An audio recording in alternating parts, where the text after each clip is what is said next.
Alright, fuck it. We're live early. Because why not? Viewers waiting 3? I doubt it. I'm pretty sure it's like actually just one person. And then my 2 preview windows. Supposedly I'm live. Yeah, there it is. Alright, fuck it. Oh, I can hear myself. Let's make that not happen.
We've got 2 watching. Are those real people? Or is it me and me previewing myself?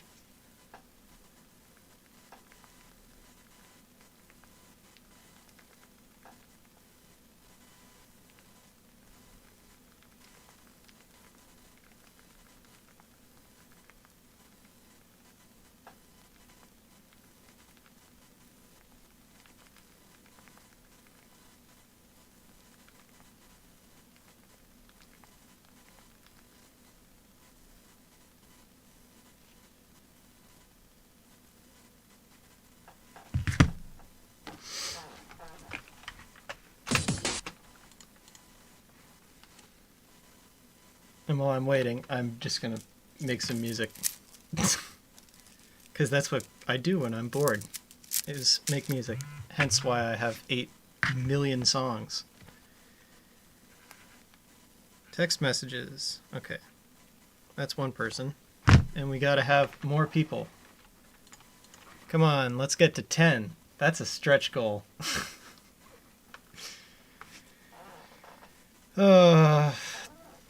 So live streaming is an absolute nightmare because if there's one person watching, you have to entertain them. But also, like, you don't really want to start because if it's just one person, like, you need at least 10 people, or at least, like, maybe, I don't know, 6. Like, YouTube videos are great because they're asynchronous. You can just post them and then people watch when they have time. And a live stream, it's right now. So whoever's available right now and is, like, even slightly interested in my content, which as it turns out is not that many people, at 3 p.m. on a Saturday. Ugh.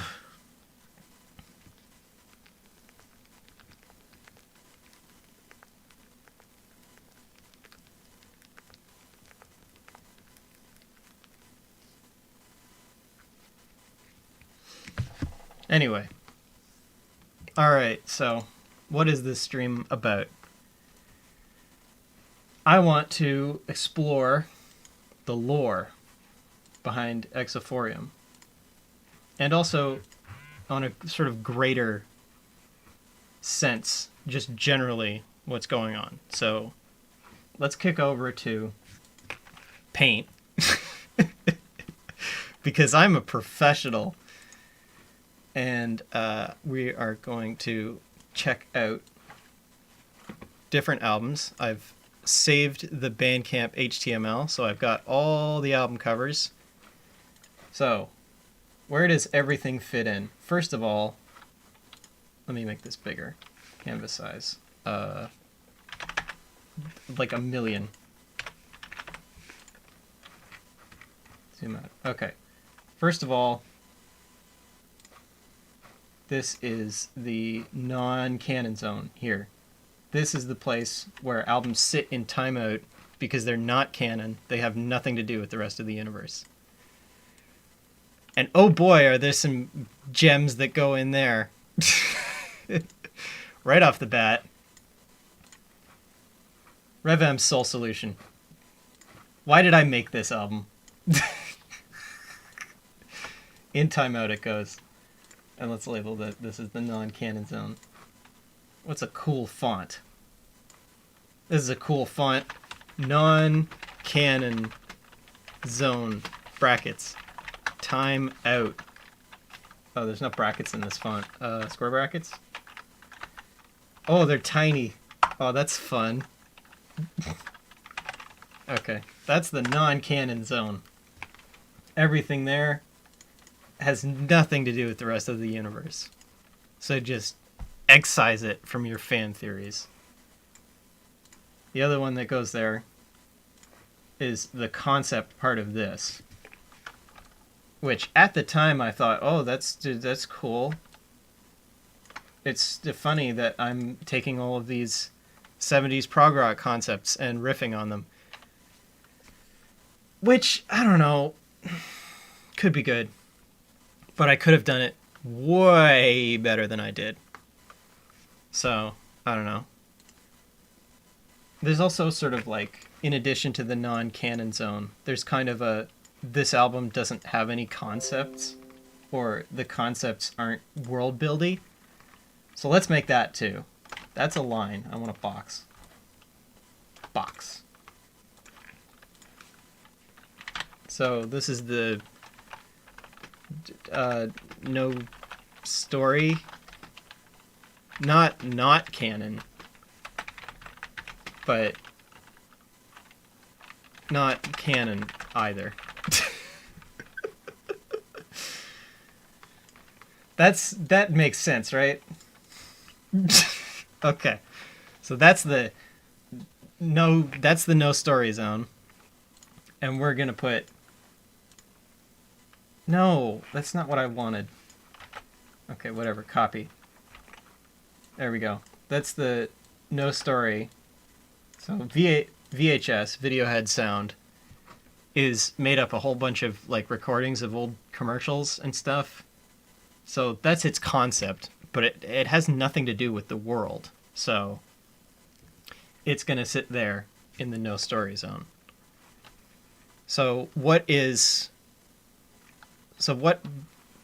Let's start with the Rhythm timeline, because that's a timeline that makes sense. And I have the paper for it that I wrote down, and I'm going to read it because I can't remember what is going on in my own universe.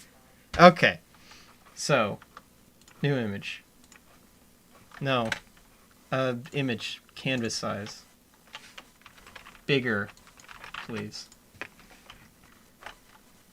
Alright, so first of all, right off the bat, put a title on that. This is the Rhythm timeline. This is where that doofus is going. So first of all, we've got a future album, which I haven't made yet. So this one is going to be before Gunfist. So this is maybe prequel. Don't know if I'm going to make it. And that's going to be stuff about the cyber future before even Gunfist happened. So before Gunfist, before he's like, oh shit, I should get out of here. Before that, it's going to be some different things happening in the cyber future. So sort of fleshing out that world. And I think maybe I might include some stuff with beta Rhythm. Maybe. Don't know about that one yet. Then, after that, we get to Gunfist. So, open that. No, why do I keep hitting open instead of add layer?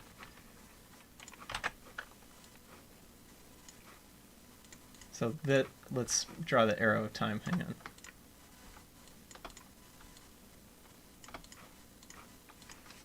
Time.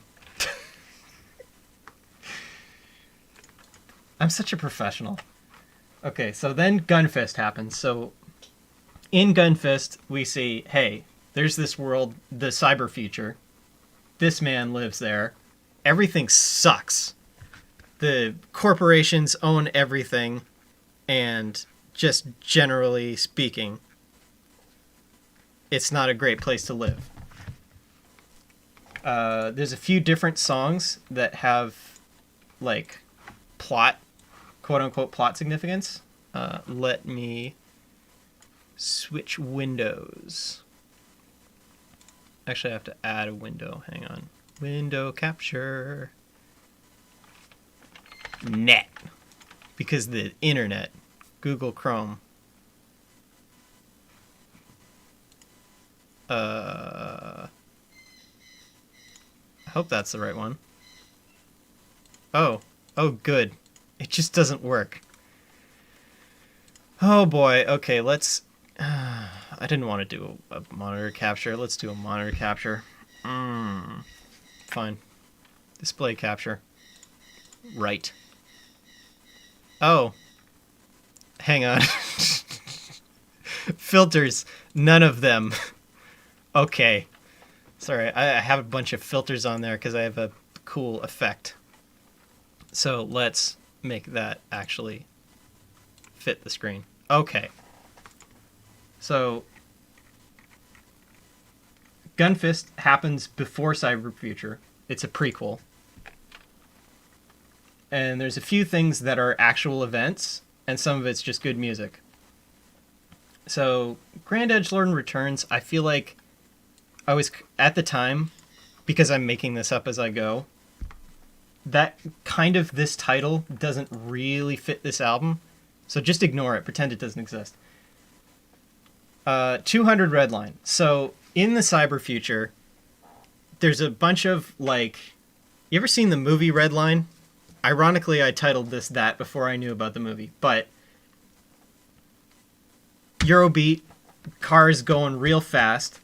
A huge component of this world, not huge, is people racing in like crazy ass cars with weapons on them. Basically, there's like a whole bunch of movies that's ripping off. So that's a component of this universe. And it's unclear whether Rhythm is actually involved in that or not. And then next we have... Let me put some music on. Not you.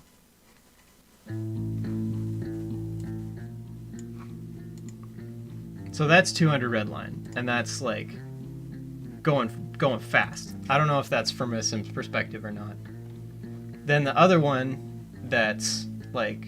So Chattertropolis is the name of the actual specific city in the world of Cyber Future where Rhythm lives, and also Denon Tower, which we'll get to later, is there. Surf Server is about Team Fortress 2. It's not canon. It has nothing to do with the rest of these. Video Toaster is about the Amiga Video Toaster. That's fun. Supermoon Showdown. So this one is actually an event that happens in the universe. So, as we all know, Rhythm has a cool fucking sword. And this one he uses it to, like, fight people.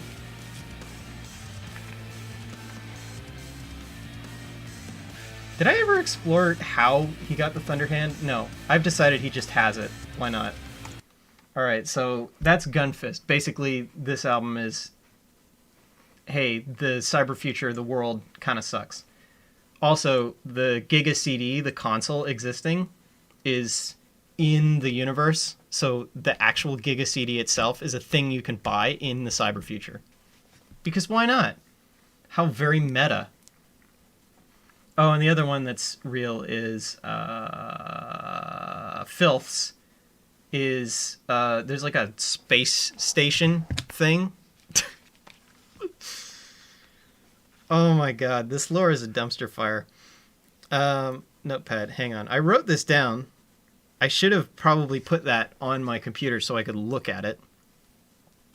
Okay, so... Oh yeah, also the cars that they race are called cyber cars because I'm very original.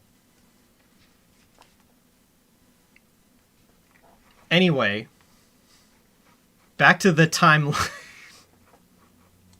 Back to the timeline. Okay, so events that happen here. 1. With a bullet.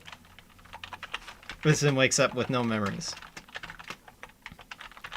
That's important because it means that I get to do whatever the fuck I want in this one because it's before he loses his memories. So I can just make it all up.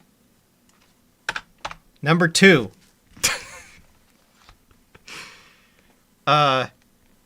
He fights dudes with a sword. Fights dudes with cyber sword. Number 3. Steals a space car. Yeah, that's right. He has a space car. Why? I don't know. He does. He finds a super crusty abandoned ship, which is Filths. So, crusty, abandoned space station, bracket, Filths. Oh, and that is where finds Portal, which leads into the next album, which was actually the previous album, the ironically named Cyber Future at this point. So Cyber Future comes next. So despite the fact that the album Gunfist takes place in the place Cyber Future, the album Cyber Future does not take place in the place Cyber Future. And that is where we go to Cyber Future. So this happens after, even though I released it first. And that's what intraversal transversion is. This sort of ambient tune is like, okay, going from the old universe to the new universe. And the actual universe that we're in Cyber Future, is what I call main space, which is, I couldn't think of a better name for, like, the regular place where things happen if it's not important that they happen in a different place. This is way too big. Small. Tiny. I don't know if you could read that. So what happens here? 1. Lands in main space. Number 2. Hangs out, question mark, because he doesn't actually, like, do anything. He just kind of shows up and then, like, I don't know, makes some cool metal. And that's it, basically. This is just like, oh, okay, I left Cyber Future, now I'm in main space. And there's just songs. So, what happens after that? Now we get to the part where plot actually happens, which is Gigavolt Revolution Part 1. Add layer. So this is where plot actually happens. This is number 1, with a bullet. Damn, I should do something. So, goes back to Cyber Future, because he does. That's the whole plot of this album, is he leaves main space again, takes the portal back, because he's like, okay, I should probably save my home dimension. And that's where this starts. And this actually has some plot to it. So he gets back and sort of like picks at random one of the cyber CEOs, which is like so like imagine Jeff Bezos, except he has like a visor thing. That's basically the guy in the back here, Denon Zodiac. So the whole world in cyber future is run by CEOs who are also fascist dictators who write policy basically through their terms and conditions statements, because nobody has any rights. There's no governments anymore. It's just capitalism. So that's Denon Zodiac in the back. He's real bad. He does like human experiments and shit. It's not great. So Rithsim basically picks him, even though there's like probably like, I don't know, 6 or 7 other cyber CEOs. And says, okay, I'm going to stab this guy with my cool cyber sword, which is what he has, a cool cyber sword. And that's what the lyrics of Cyber Sword are. Can you read that? I don't know if you can read that. I don't think you can read that. Anyway, breaks into Denon Tower, starts fucking up all the robot drones and whatever. Digital car is unrelated. Hang on. What's the one where it's... Oh, no, hang on. That's in a different one. Okay, never mind. Pretend I didn't say anything. All or Nothing and Digital Car are both fast car races, because remember, the cyber cars exist in this universe. Bump the Bass is arguably non-canon since it's a remix. Let's just pretend that doesn't exist. Trollger is about TF2, again. So the only ones that really matter to the story are Cyber Sword and Scenario-Type. And also, so Drive Deco is kind of like exploring how the world is outside the megacities. It's all a desert. Like, just completely. There's no plants. Nobody knows what a plant is. Oh, hey, it's Caro. What's up?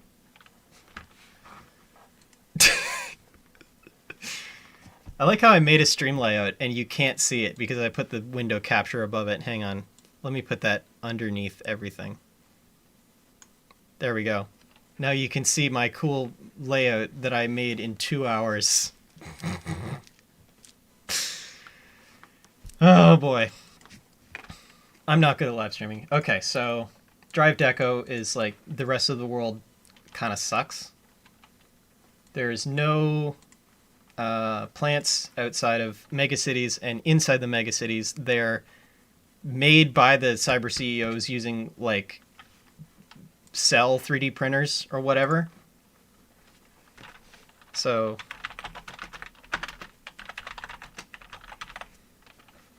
that's the Risk timeline so far. Then in Gigavolt 2, which I haven't made yet, obviously, he goes to stab Denon. He's broken through the whole tower, and he's at the top. Oh, I forgot to mention, Rithsim has Thunderhand. So have you ever played Mario and Luigi Superstar Sega? Basically, there's a thing where you can like make lightning with your hands. So I just straight up stole that. Rithsim has the power to punch people with lightning in his fist. That's a thing he can like do. And we don't know why that is, because as I mentioned over here, no memories. Wakes up with no memories. We don't know why he has the Thunder Hand, but you will find out. In Gigavolt Revolution 2, he he goes to stab Denon Zodiac, who is the cyber CEO that he's trying to kill because fascism bad, capitalism bad. And suddenly, zoosh, another portal opens and it's Beta Zim from Thunder-Bay Strike. So let me back up and explain that. Way a million years ago, I started making a game that was actually not very good. It was like a platformer rhythm thing? Question mark? Why is my chat not updating? Hello, chat? What? Maybe it's just on a huge lag. Hang on. Is there a way to refresh that? Let me fix that. Because that needs fixing. Produce. Refresh cache. Oh, it's because it's off the screen. That's why. Okay. Height. I don't know. Let's hope that fixes it. There we go. Now you can see all of chat. Where was I? Oh yeah. So, Zoosh! Beta Rithzim appears out of a portal, who is the version of Rithzim that I had originally designed for the game Thunder-Bay Strike back in like 2012, 2013. It wasn't a very good game. It just had like cool characters. And the whole plot of that was it was set in Ontario. You started in, I think it was Aurora, went down to Toronto, and then back up to Thunder Bay because there's like a weird stuff going on, like Eldritch something or other. I forget. Anyway, Beta Rithzim was like a character. And the only real difference from current Rithzim is that his hair was completely different. It was like black with blonde stripes, and it was straight, I want to say. I kind of forget. I don't remember. Anyway, he's going to come back as a character, and we'll explore why he even fucking exists as a separate person later at some point. Anyway, Beta Rithzim shows up.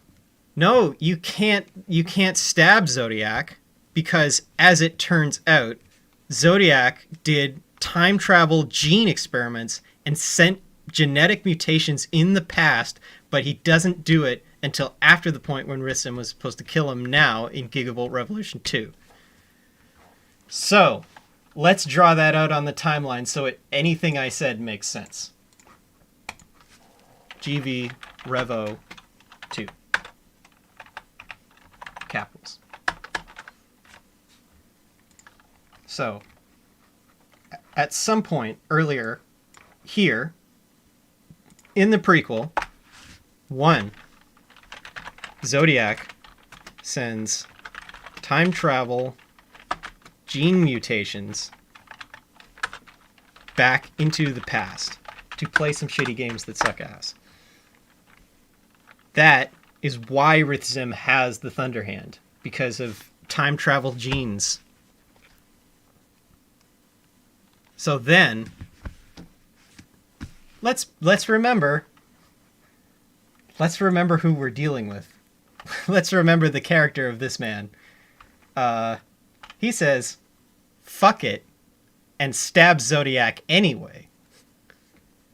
And later, after that, like nothing happens. He still has the Thunder Hand, because obviously we can't have any character development.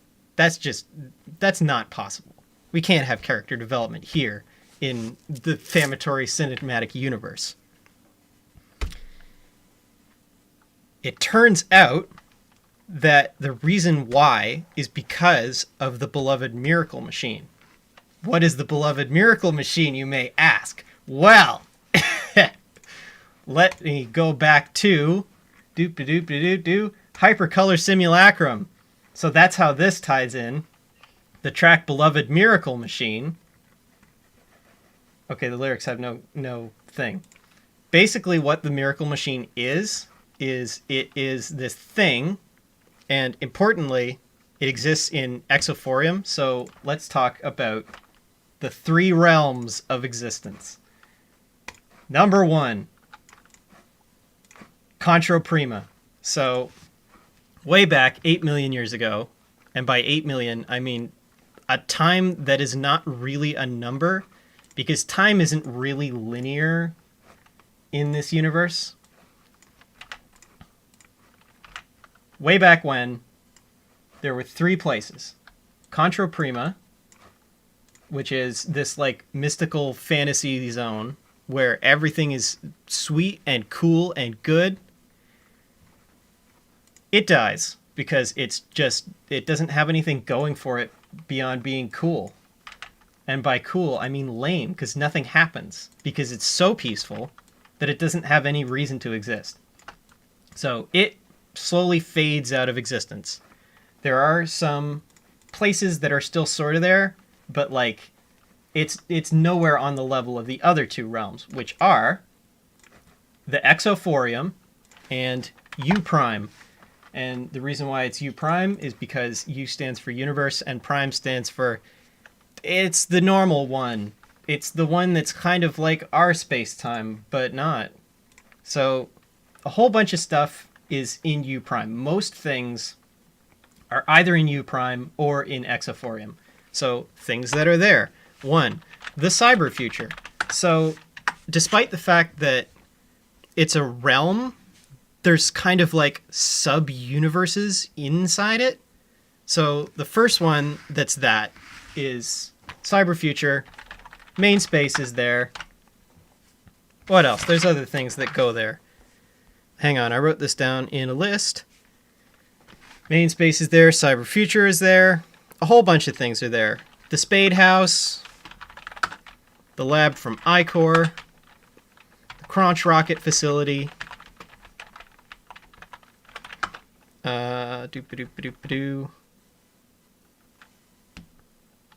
The Rust planet from Robotonomy, if anyone remembers that. That's a million years ago. Ambercropolis, which is, I think I released that song before I was on Bandcamp, so you can't listen to it at the moment. I am going to post all the stuff from before I was on Bandcamp at some point. That, I don't know when that's going to happen, but it's all really bad because it's very old, and you can listen to it if you want, but can't guarantee you'll enjoy it. The casino from Casino Politic. So Casino Politic is there. I am misspelling things. And Red Metal Jungle is also there. Red Metal Jungle is from Self-Title 1 or 2, I don't remember. Whole bunch of stuff is in U Prime. Generally speaking, if I don't mention where something is, assume it's in U Prime. Oh, also, other places that are actually important. So a whole bunch of these places are not important. We don't care about those. Let me get rid of the ones we don't care about. Zoop. Zoop. Zoop. Zoop. And let me put down some ones we care about. Number 1, Shimmer Yard. So, there it is, disc name. In disc name, meeting at Shimmer Yard. This one is plot important. Remember that there was a meeting at Shimmer Yard. Who's there? You'll find out in the future. I'm not going to spoil that one because I haven't decided who. But I know that it's important. I haven't decided what I'm going to do with it yet, but it's going to be a plot point. Does anything else here matter? No. Oh, Future Buzz, because Future Buzz is like a general... You'll notice this motif shows up a whole bunch. In the future, everything will be simple. That is sort of like a phrase that I've carried forward. You hear it in disc name.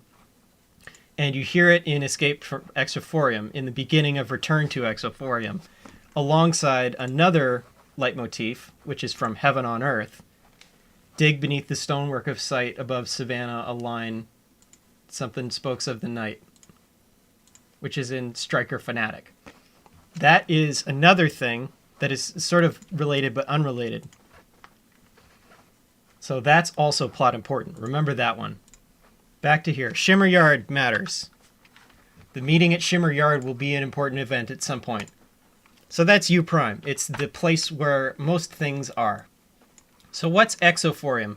So a million billion years ago, these 3 realms just sort of popped into existence at the same time. And at that time, they were all small. And what I mean by small is the more beings exist that experience a place, the more of that place there is. So the way this universe works, or I guess multiverse, since it's got the 3 realms in it, the way it works, life is very important. Things experiencing stuff makes there be more stuff. So you can imagine, like, Contra Prima, critically, does not have any life in it. That's why it faded. It faded because there is no life in it. And the reason why is because Contra Prima is supposed to be quote-unquote perfect. And things existing causes problems. Spoiler alert. Life causes problems. And when beings do stuff, it upsets stuff. So Contra Prima fades out of existence because nothing ever happens. It just kind of exists. U Prime invents life and grows real fast as a result. You've got new universes popping up inside it, left and right. Main space is the first one. Actually, no, main space is the second one. Before that, there is a thing that was like the... what should I call it that's not totally lame? I want to call it the Cradle, but I feel like that's been taken. Anyway, there's a place before main space where life actually was invented. And that's... I'll write about that at some point. Then, the Exophorium, which is sort of like the opposite of Contra Prima, in a way, there's kind of like a heaven, earth, and hell motif going on, but like the aesthetics are very different. The Exophorium was like, okay, shit, damn, U Prime is like living it up with all this life. I'm gonna steal that, and started like basically grabbing people out of U Prime, but like quietly and not in huge numbers. And the way that it sort of exists is the Exophorium is kind of like the Isle of the Lotus, but like as a whole realm. So once you're there, it like screws with your brain and makes you think you're having a real good time, even though you're not. It's an entire rave dimension, but it's a bad rave. You're not having a good time. You accept a blotter from some stranger, and it puts you through the entirety of what you would experience if you could have 9 million tabs of Datura at the same time. So, like, just for example, it's a bad time. And there's a whole bunch of sub-locations in the Exophorium. Number 1, the Rotterdam Nightmare, which is sort of the crux of what I'm saying with, like, it's a bad rave. The Rotterdam Nightmare is a snapshot of the raves in Rotterdam in the 90s, with everything bad about it cranked up to 11. So the only music they play is, like, gabber that's so loud that the speakers rip the flesh off your bones, but then you respawn instantly. It's a bad time. And let's have a look at the lyrics to prove that. When was Rotterdam Nightmare? I want to say that was disc name. No, it was Heaven on Earth. Heaven on Earth had Rotterdam Nightmare. Yeah, we gotta keep it moving until you're no longer human. Boom, my heart is grooving to the Rotterdam Nightmare. So it does not respect what your form is. It will just straight up change you into something else. Like, it's not fun. Yada, yada, yada. Ichor stains, like, from the brainstem. Pop that pill and start your engines. So, yeah, there's drugs. But they're bad drugs. Drugs are bad, kid. Don't do drugs. Don't you hear a rhythm stopping? Yeah, it will just randomly stop your heart for no reason, and then start it again. But you experience the entire time you're having a heart attack for, like, millions of years. So, yeah, the Rotterdam Nightmare is not fun. Other things that are in the Exophorium, because keep in mind, it's a whole-ass realm. So, just like how main space has a whole bunch of, like, sub-areas, Exophorium also has a bunch of sub-areas. So, things that are also living there. The thing from Ichor. So, back in I forget when no, it wasn't on this album. What album was it on? Was it on Dilettante? I think it was on Dilettante. Yes. This song called Ichor, which is about this being that was created in a lab to be like super ultra mega brain, real smart, experiencing the entire universe at once. Physically, it has problems though, because it's just a brain in a jar.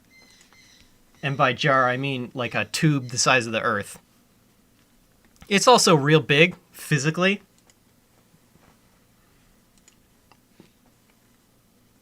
And because the universe has so much happening in it, experiencing the whole universe at once is not fun. Hence, the beast frozen in pain, because it's having a bad time. It also doesn't have a name. It's just kind of that thing from the song Ichor. So that, at some point, it was created in main space, but it was like, nah, son, and then went to the Exophorium, because it can just do that. So, normally, getting from here to here, or from here to, well, you can't get here anymore. From here to here, or vice versa, is real hard. The farther away, quote unquote, realms are from each other, and like sub-realms, the harder it is to get there. So you have locations that are real close, Cyberfuture and Main Space, real close together. You can just go back and forth. There's like a permanent portal set up between them. Getting to places like, it's hard to get to Crunch Rocket, hard to get to Shimmer Yard, but like getting from here to here it's a lot of work. So, the thing from Ichor can just do that, because it's like this super powerful, despite being fragile being. It can just like go. And it did. Why? I don't know. But it is. So that's in Exophorium now. Other things that are in Exophorium. The Beloved Miracle Machine. So the Beloved Miracle Machine is this thing that kind of like retroactively created itself using time travel. So in a way, it just kind of popped into existence. And this thing is completely unlike anything else here. It's a machine, but it's like it's not made of like matter. It's like made of concepts. And basically, what it is and what it does is it's sort of like it gives you this ability. That lets you break your own causality, and you can prevent time travel stuff from changing what you experienced as the past. So, and you can't like do it on purpose. The way it works is if you travel a huge distance in space or time, or sometimes just randomly for no reason, it will like bless you with this ability. And it will give you what I call existence momentum, which is it's difficult for your past to be changed, and it's difficult for changes in your past to affect your presence. And it can also do similar stuff in space instead of time, which is weird to think about. Basically, it's a plot hole fixing machine. But it like, and it's not really sentient like it kind of is. It can like do stuff on purpose, but it is a machine. And that's in the track Beloved Miracle Machine, which is on Hypercolor Simulacrum. So this album, first of all, absolutely really good. Like this album has really good mixing. I don't know what I did, but I did a good job. Has the Beloved Miracle Machine, Electrodrome. So Electrodrome is just basically a nightclub. But critically, it is sort of like a place where the Exophorium likes to poach living beings from. And it is a really good nightclub in universe. But yeah, if you go there, you might just get sucked into the Exophorium and have a bad time. That's another one that was on here. Ooh. I will be right back. Hang on. Let me throw up a BRB. New text. What is GDI plus? BRB. Where'd that end up? There it is. Big. Okay, I will be right back.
All right, I'm back. Did you miss me? Probably not. Oh, by the way, this is also supposed to be like a Q&A, so if you have questions, like, ask them, and I will answer them when I remember that things exist. Also, Carol mentioned the art for Exophorium, so fun fact about that, I'd originally intended to use a completely different artist, but they just randomly out of the blue said, nah, I don't want to. So I ended up going with Dex again, who also drew the art for Gigavolt Revolution. And Dex is hella cool. I think it's like Glitter Guts or Glitter Gunk on Twitter. Shout out to them. They're cool as hell. And they got a great style. Why did I just open Audacity? I didn't click that. Okay. Where were we? Okay, so Electrodrome exists. Beloved Miracle Machine exists. Those are things that exist in the universe and are, like, important to it. Also, the Beloved Miracle Machine doesn't really exist in Exophorium. It kind of exists, like, everywhere. So it kind of also exists in, like, U Prime, but, like, not really. It's hard to get to from U Prime. It's easiest to get to from Exophorium. And when I say get to, I mean, like, it's kind of its own little universe. It's easily bigger than any of these. So despite the fact that it's, like, bigger than the Exophorium, it's, like, in it, I guess.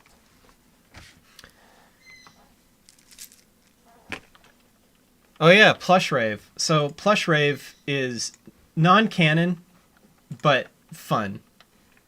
Plush Rave was really good. Plush Rave is like... This is a time in my life where I was just having a really good time. And, like, I had a lot of friends. I mean, I have a lot of friends now, but, like... I was also kind of getting a little bit popular. And then a whole bunch of garbage happened. Let's pretend that didn't happen. Let's not. Let's face our problems like adults. This album is just super good vibes. This is good vibes, having a good time, packed into an album. And that's why all the tracks are so fun. Like, look at the lyrics for That Blow. Here on this web platform, I find myself surrounded by friends. What a good lyric. What a friendly, fun. Huge Paw. That's a fan favorite. Everyone loves Huge Paw. I need to remix Huge Paw. What's my favorite soda? I don't drink soda. It hurts my mouth. It's like it's pain in a bottle. Why do people drink soda? No, I like water.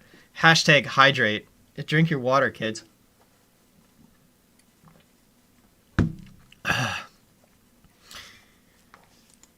There is one soda that is okay, which is you take cream soda, you open it, and you let it go flat, and then it's really tasty. Once all the carbon has left, it's tasty. Other albums that are important. Okay, so we've seen a lot of the big concepts. Contra Prima, the three realms exist. They die. Exophorium exists. U Prime exists. Most things, if I don't say where something is, it's probably in U Prime, and it's probably in main space.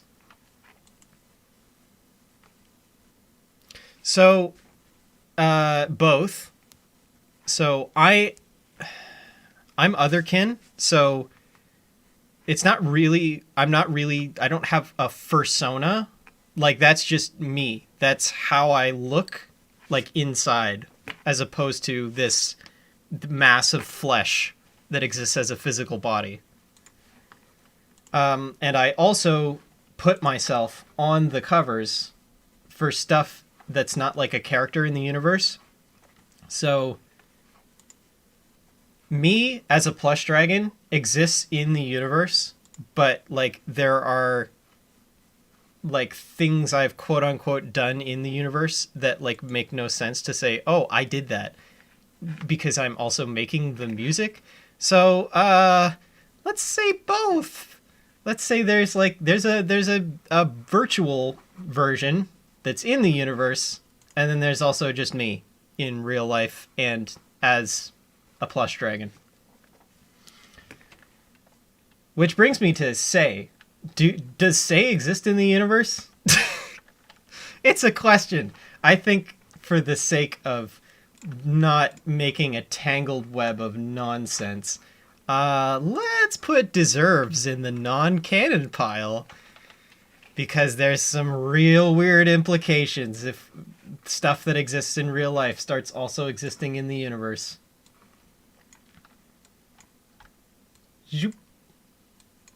And I mean, there is a story to Deserves, but it's because it's the story I'm writing because it's my life.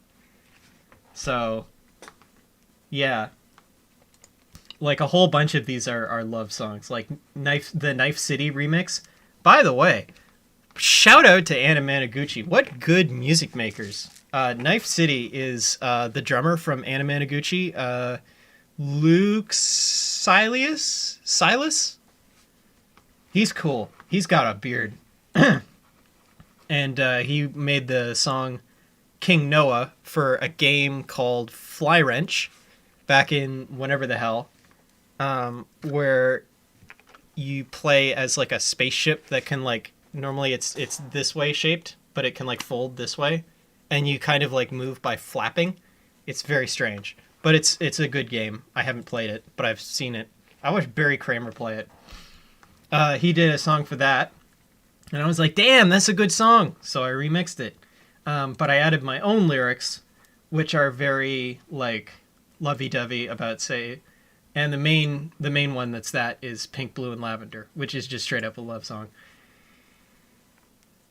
Place to Mend, that's also about Say. The only one here that's not is Mani Mani. And Mani Mani is only here because I wanted to put it on Black Hole Heart, but I didn't have it done in time. So, in your mind, just imagine that Mani Mani is on Black Hole Heart.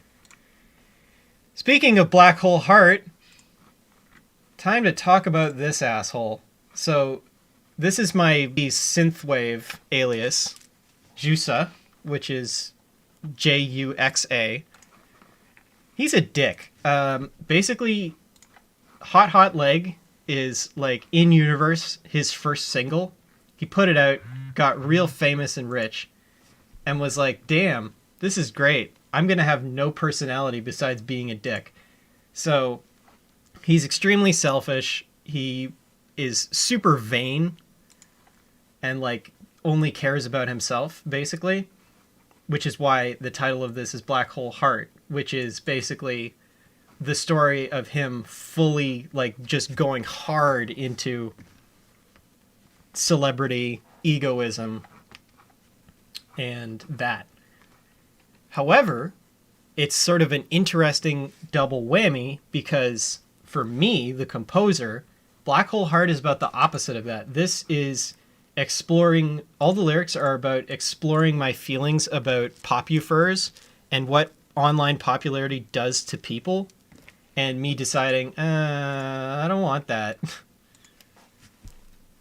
Which is why there's a bunch of dedications, because it's like dedicated to people that had an impact on how I view that and how I view myself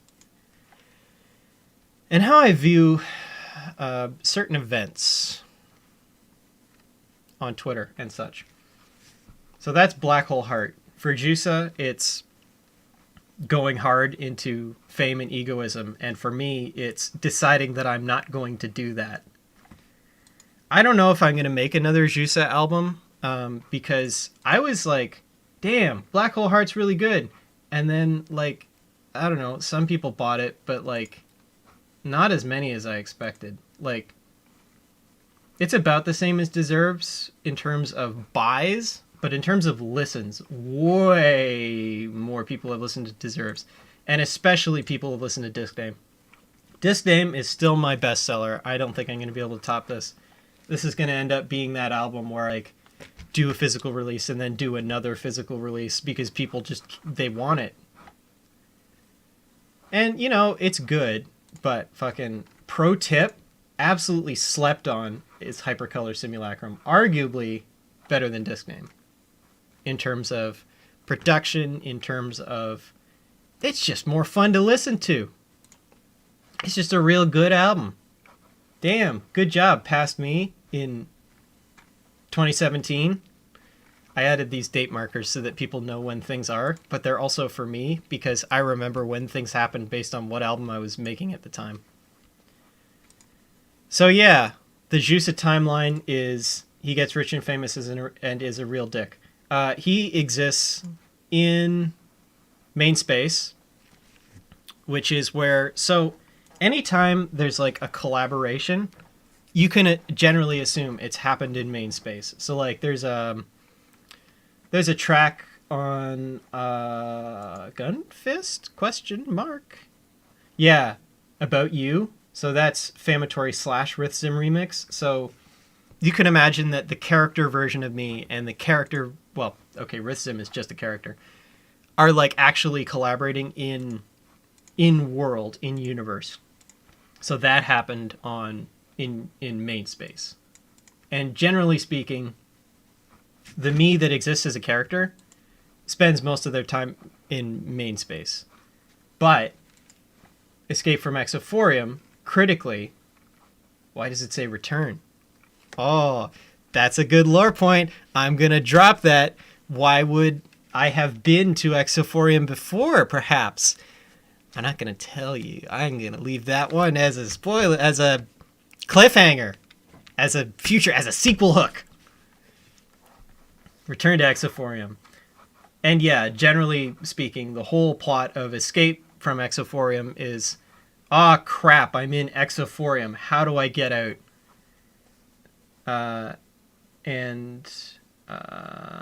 Really the only ones that are like super plot relevant, quote unquote, are Return to Exophorium and Escape from Exophorium. Motion Controls kind of doesn't really relate. Motion Controls is a cool song I made using just sounds from the Nintendo Switch BIOS. And I was like, damn, okay, this is fun. I got to put it on an album. So I did. So it's just kind of there. You Are Enough is another song about Say. It's kind of here. It's not plot relevant, but it's good. Don't Wait for Wi-Fi. So this one you can hear it's all like sort of dark and It and Unearthing Crunch Rocket Facility B are kind of related in terms of timbre. They're very similar sounding songs. Oh boy, 3 watching right now. I couldn't even hold 2 people's attention for more than 30 minutes. Oh boy, I'm not great at live streaming. How do I get better? How do I do live streams better? So that's that. Wi-Fi and Crunch Rocket Facility B. Those are both like setting the dark tone.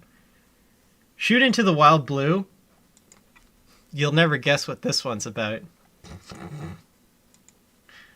I am the Force, the Apparition. At the end of basement hallways. Yeah, that's right. It's a Wario apparition love song. This song, I don't even know whose perspective it's from, is like going into Mario 64, seeing the Wario apparition and being like, you know what, actually, let's hang out. So that's fun, and I'm actually working on a music video for that, but I don't know if I'm going to finish it. That's going to be a big one. Hopefully, probably by the time I release it, the meme will be dead, but it is what it is. Yeah. That's going to hopefully be a music video. And a whole bunch of the songs on Exophorium are intentionally sampling my older songs and like calling back to them, because I wanted this to be kind of like a bit of a culmination album, as like here's like taking bits of the stuff I've done that I thought was good. So we've got the lyrics from You the W. We've got the lyrics from stuff from Heaven on Earth. Oh yeah, Return to Exophorium has Huge Paw. Has the vocal from Huge Paw in it. And also you can't hear it, but it has one of the vocals from Delta as well. It's got vocals from Fanatic Striker, from Future Buzz. And Escape from Exophorium has the vocals from Rotterdam Nightmare. The song Rotterdam Nightmare.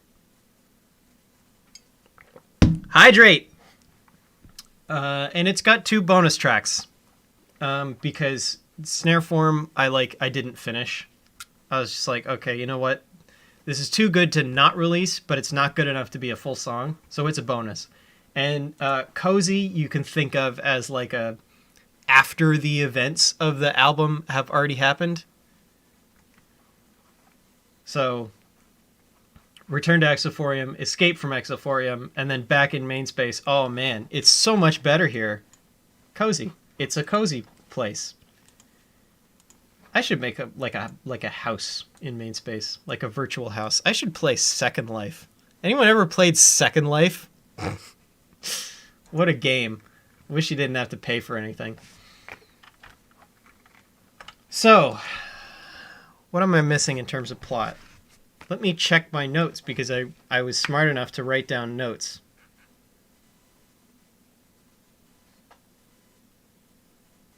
Beloved Miracle Machine. She says Dick. Red Zim is a himbo.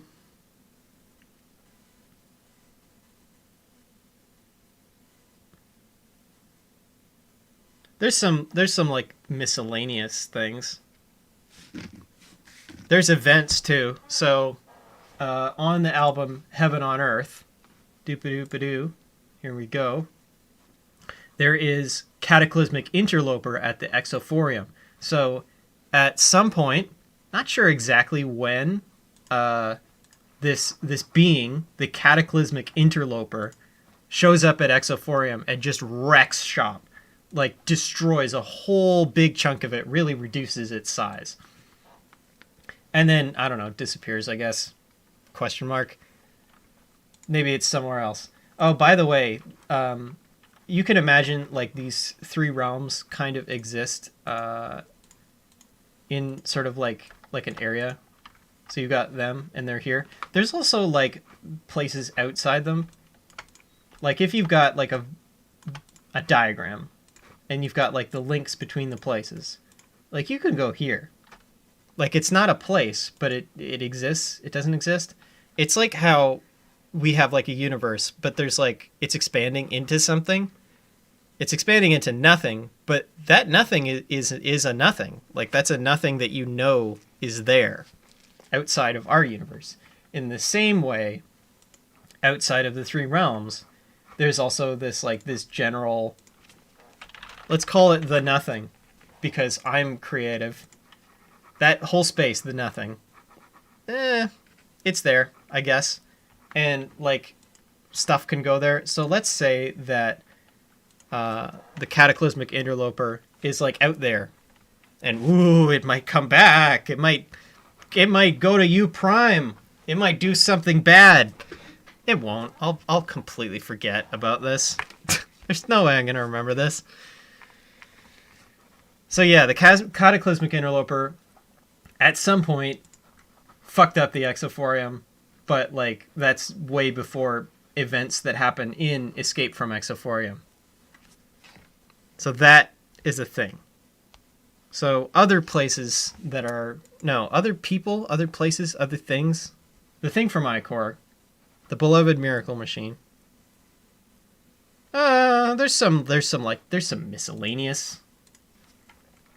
Like Flavor Enslaver. The Flavor Enslaver exists in universe. It's out there. It might eat you. Who knows? It's somewhere. It exists. It's canon.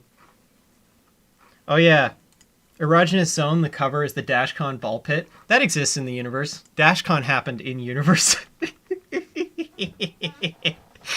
Because why not? Other things, Crunch Rocket. So that, the first... When was the first Crunch Rocket song? I want to say that was in Dilettante. Yeah, so Dilettante has some stuff in it.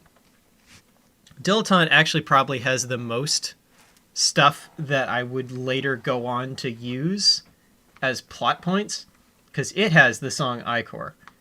Stonework. So Stonework, the faces of those we once worshipped. So at some point, there were a bunch of like quote-unquote gods in the universe that like knew about the three realms, and they kind of like lived across them. At some point, something happened to them. They got destroyed, and they're collectively known as the Stonework. So whenever I reference that lyric a couple times in the first... So this isn't even the first one. The first time I mention the Stonework. Is it Marshmallow Eraser? Is it Acids and Bases? I don't remember. Let's find out.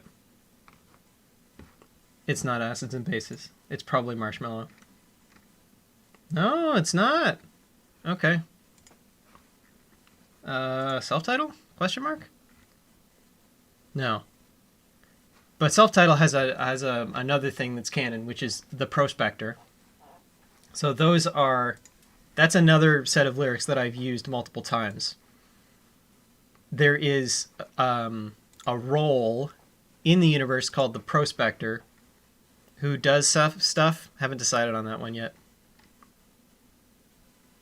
Robotonomy, that's where the Rust planet is, and that's a planet where you go and you turn into a robot and then you die. But you don't die because robots live forever. You're just kind of... You're just like immobile. Yeah, not a fun place. That's the Rust planet exists in U Prime. When did I do? When was the thing? It's not that. Erogenous Zone? Question mark? Yes. Okay. So Erogenous Zone has a few other things that are canon. So Stonework, this is the original Stonework track, was just generally the Stonework, the old gods, existed, and then they died, the Stonework crumbling away. But aside from like them no longer existing, they kind of don't make a lot of plot impact. It's just they existed at one point, and now they don't. I'm sure probably they did something. I'll find out. I'll figure it out. By the way, none of this is planned. I am basically making this up as I go along. So if there's plot holes, hey, let's just say the beloved Miracle Machine fixed them. There's no plot holes in this universe because nothing makes fucking sense. Stonework. So that was in Erogenous Stone. And it was also in Dilettante. And that's just about them. That's a motif in the universe. The other one... Okay, so I don't think this album has anything else that's canon besides... The Spade House is just like a casino. For some reason, my universe has like... The only two establishments are nightclubs and casinos. So you've got casinos, you've got Casino Politic, you've got Spade House.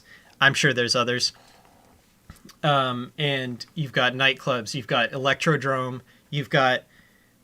The whole of Exophorium is arguably kind of a nightclub, but it's also a dimension. There's other ones. But, like, I've never written a song about a restaurant.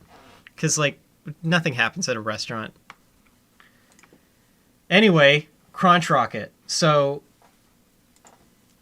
as mentioned in the original Crunch Rocket song, and in the quote-unquote sequel to it on Exophorium, Unearthing B, there is this place called the Crunch Rocket Facility.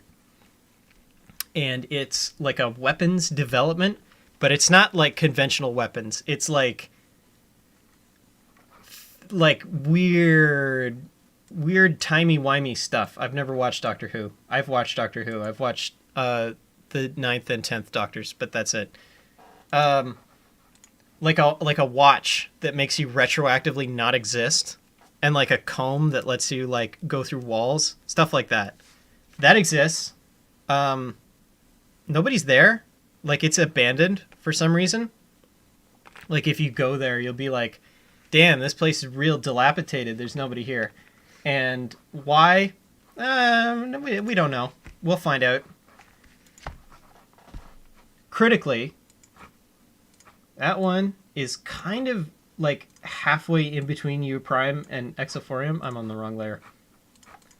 So some of the like locations can kind of exist halfway between two places.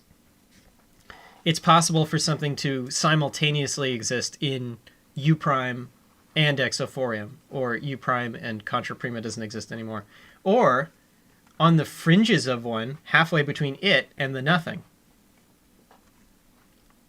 So Crunch Rocket Facility is kind of halfway between U Prime and Exophorium, and that's why you can get to it from both places. And it's a weird place. You wouldn't want to go there. Like, it's not great, especially because the fact that it's close to Exophorium, and anything that's like close to Exophorium, bad stuff starts happening. Like, creatures start inhabiting it, the walls start melting. It's bad. So Crunch Rocket Facility is big, and some of it is accessible from U Prime, and some of it you start like heading into Exophorium. Arguably, you could probably use it as a conduit to get from both places, but critically, things that exist partially between two realms, which realm you go to it from affects how you perceive it. So if you go to Crunch Rocket Facility from, say, main space, it's going to be a little bit more normal, but as you like go deeper into it, it's going to get weirder and weirder. Whereas if you go to it from Exophorium, it's going to start out looking like the rest of Exophorium, which is like sparkle for rainbow vomit everywhere.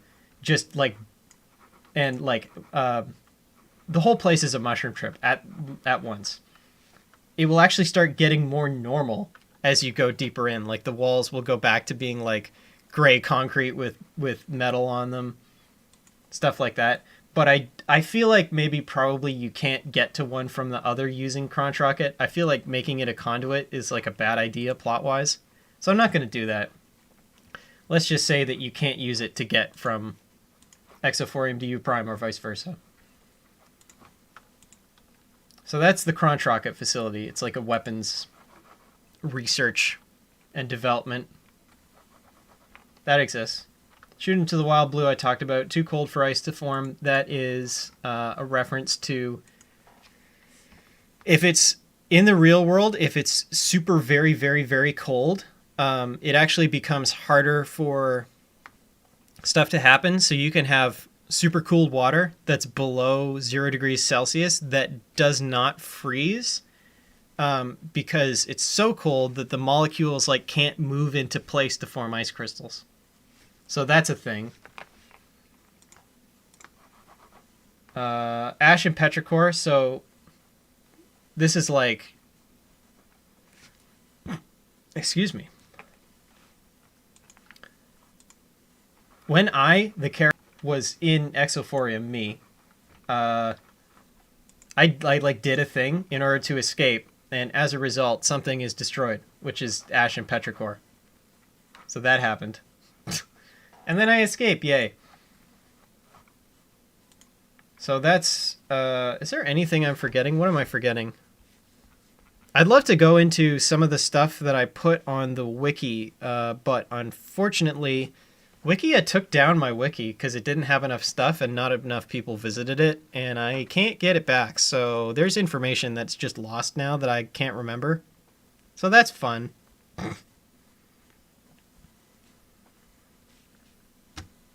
Do we have any questions? This is supposed to also be a Q&A.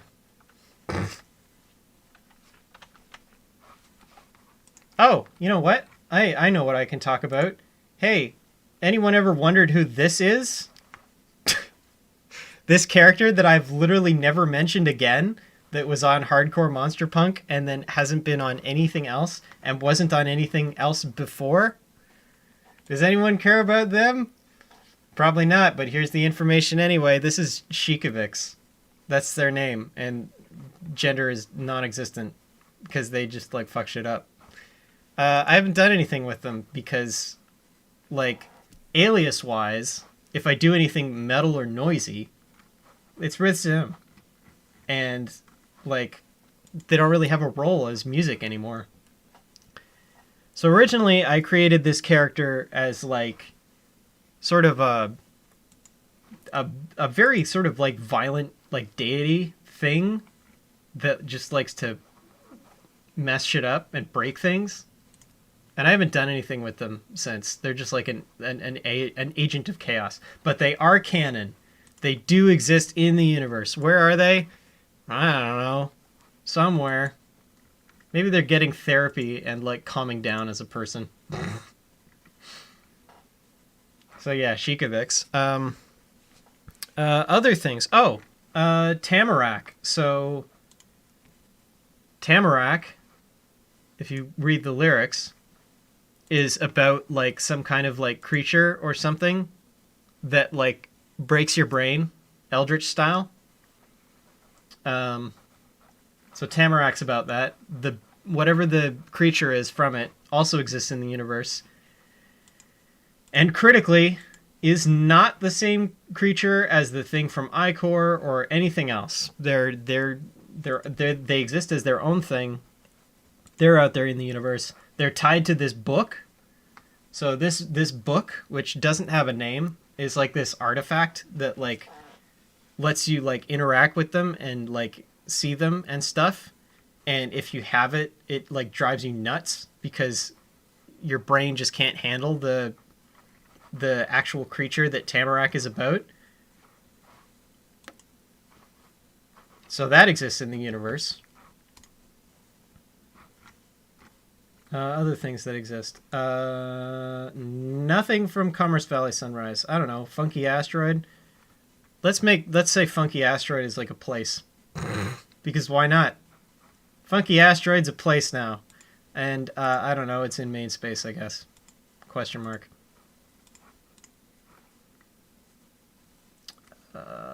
What else? So yeah, in terms of lore, the most like dense things are probably Exophorium, Heaven on Earth, Hypercolor Simulacrum. There's a couple things on disc name. So yeah, that's pretty much the lore. I don't know, there's other things we can talk about. So that's all the stuff in universe. How about the stuff that happens in real life? Because we have some of that too. I like to classify my music into 3 eras, and that's on this. So, let me move the chat so that anybody can see anything. Hopefully that's still readable. Probably not. So, way back when I was in public school, I made my first 5 albums. The first 3 are all in FamiTracker, which is a program that lets you do NES songs. And actually, you can listen to that. Let me just quickly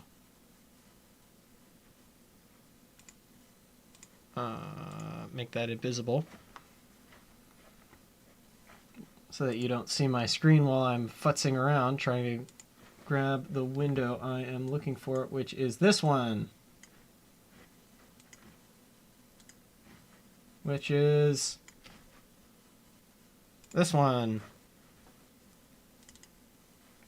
So I uploaded all my really old albums from eras 1 and 2.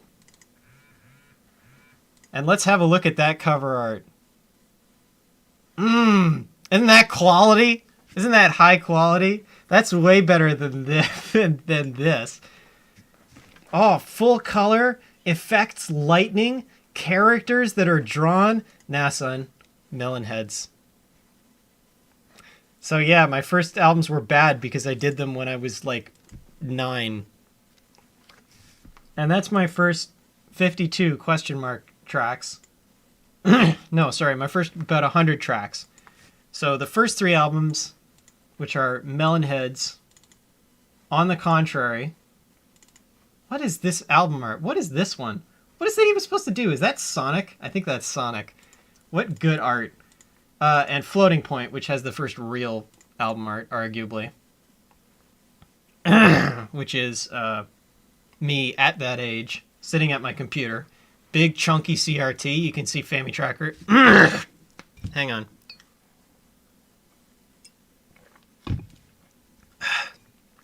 Big chunky CRT. This is my first computer, which is now retroactively called Tile Soul. And actually, it's in this room. It is over there. It's in a rack cabinet, and I use it to record from VHS because I have an old capture card that only works on Windows XP. So the hardware that was in this box is now in a rack box and is over there, and you can't see it. And I don't feel like moving the webcam. What? God, I hate phones. They scream at you. So this is album 3, and it's rotoscoped. And this desk I recently got rid of. I have a DS. All these songs are terrible, and you're gonna get to listen to them. I'm gonna release this link to the public. Album 4, Minecraft. Why not? So this was when I was reading Homestuck. So I imagined, oh, there's like a mod for Minecraft, and it was basically a ripoff of Suburb from Homestuck. Oh man. So that was in like 2011. So all those songs are from that.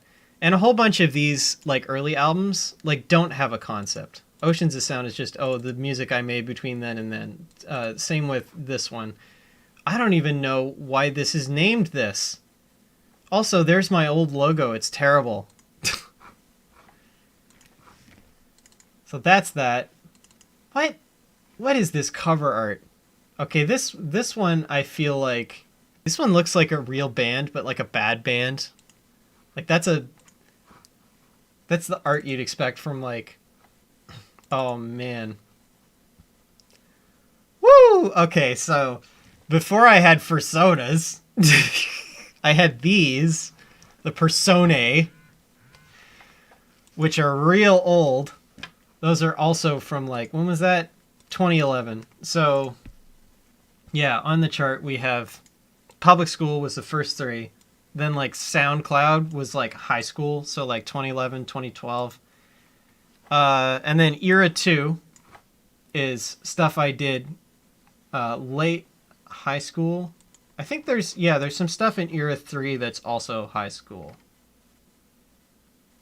Actually, come to think of it, I think this is all high school. When did I stop? I think Hypercolor Simulacrum. So Hypercolor Simulacrum in like 2017 is when I started going to college. And like Audiomatic is when I really upped my game. So that's why we have like era 3.0 is like here, and this stuff is all kind of not super worth listening to. This stuff is all on Bandcamp. So if you go to my Bandcamp page, the first album you can see is Contra Prima. Contra Prima is actually album 13, even though it's the first one you can see on my Bandcamp. So there was stuff before it, even though Contra Prima itself kind of sucks. Like Tile Soul, it's 12 minutes long, and it has like 1 minute worth of ideas. Don't listen to Contra Prima. Yeah, that's 2014. I can't imagine anyone. Oh, we have other things. Fexagonal Star. So, Fexagonal Star is, which album is that? Commerce Valley. Commerce Valley is just kind of, I had songs that were good and I needed to release them. There's a whole bunch of albums that don't have a story. Like, Commerce Valley doesn't have a story. Heart Melt I made for my 2 girlfriends at the time. No, sorry, one's a girlfriend, the other one is non-binary.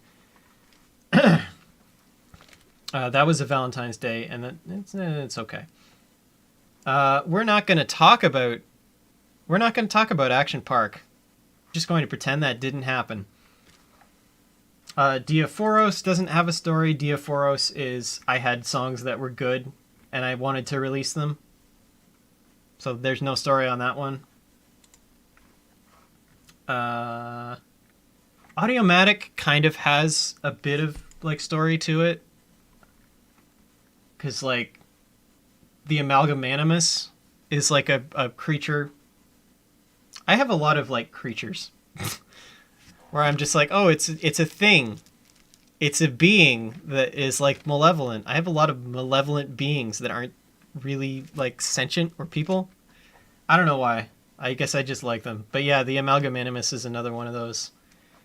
It's big and it's made of flesh. And nothing else really. But like Audiomatic is important because it's the first album that I consider to be the beginning of Era 3.1, which is stuff above this is good, stuff below this is not as good. Like, here's where my, like, what just happened? Oh, yeah, my stream's on a huge delay. So fun fact, at the point where I'm saying this now, I just saw myself on YouTube show the cover art for Melon Heads. So that's how much delay there is. It's like several minutes. Woo! Isn't the internet fun?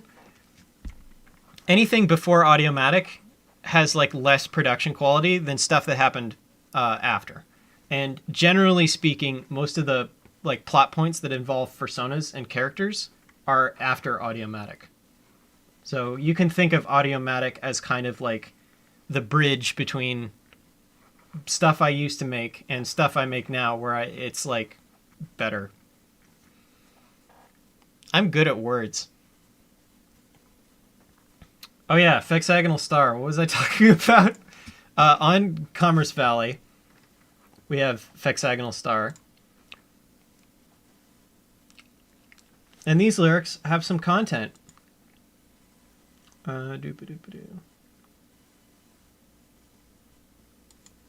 they don't, actually.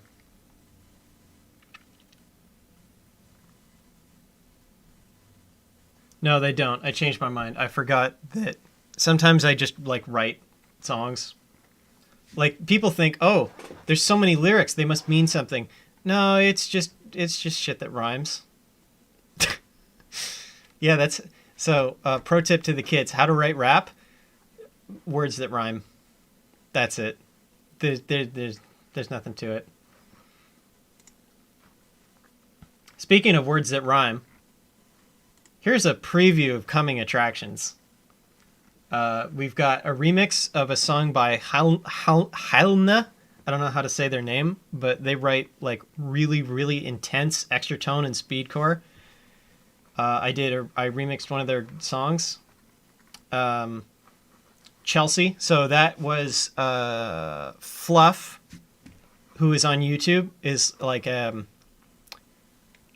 recording engineer and a guitarist. He has a band called Dragged Under, and he did a remix contest for their song Chelsea.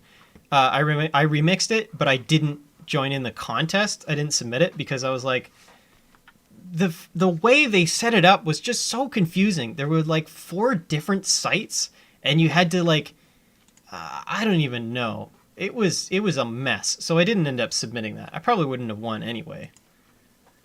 That's pretty good.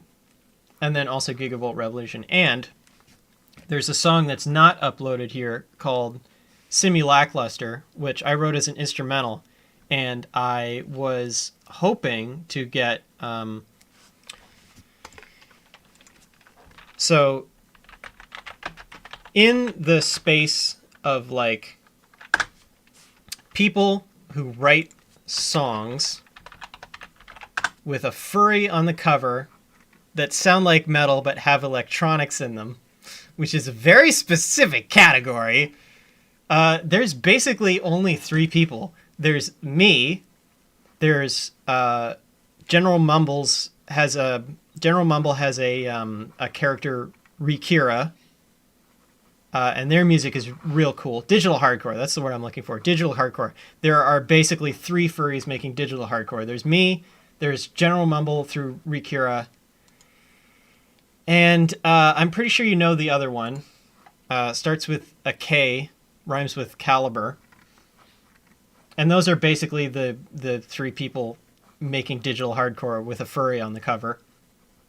I'd intended to do a collab. I messaged them on Twitter and I was like, hey, do you want to do essentially quote-unquote vocals for the song Simulacluster? And they were like, I'm real busy, but I'm interested.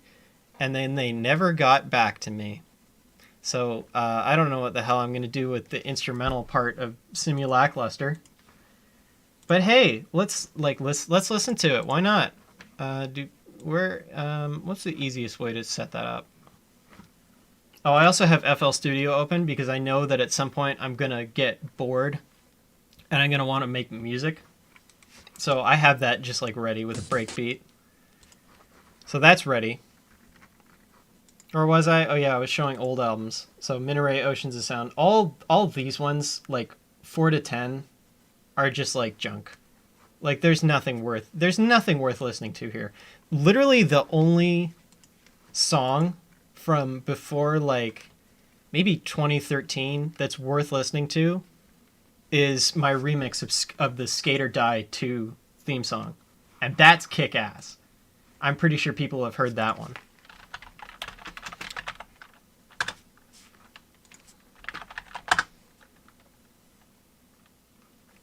And it even shows up on Google. How cool is that?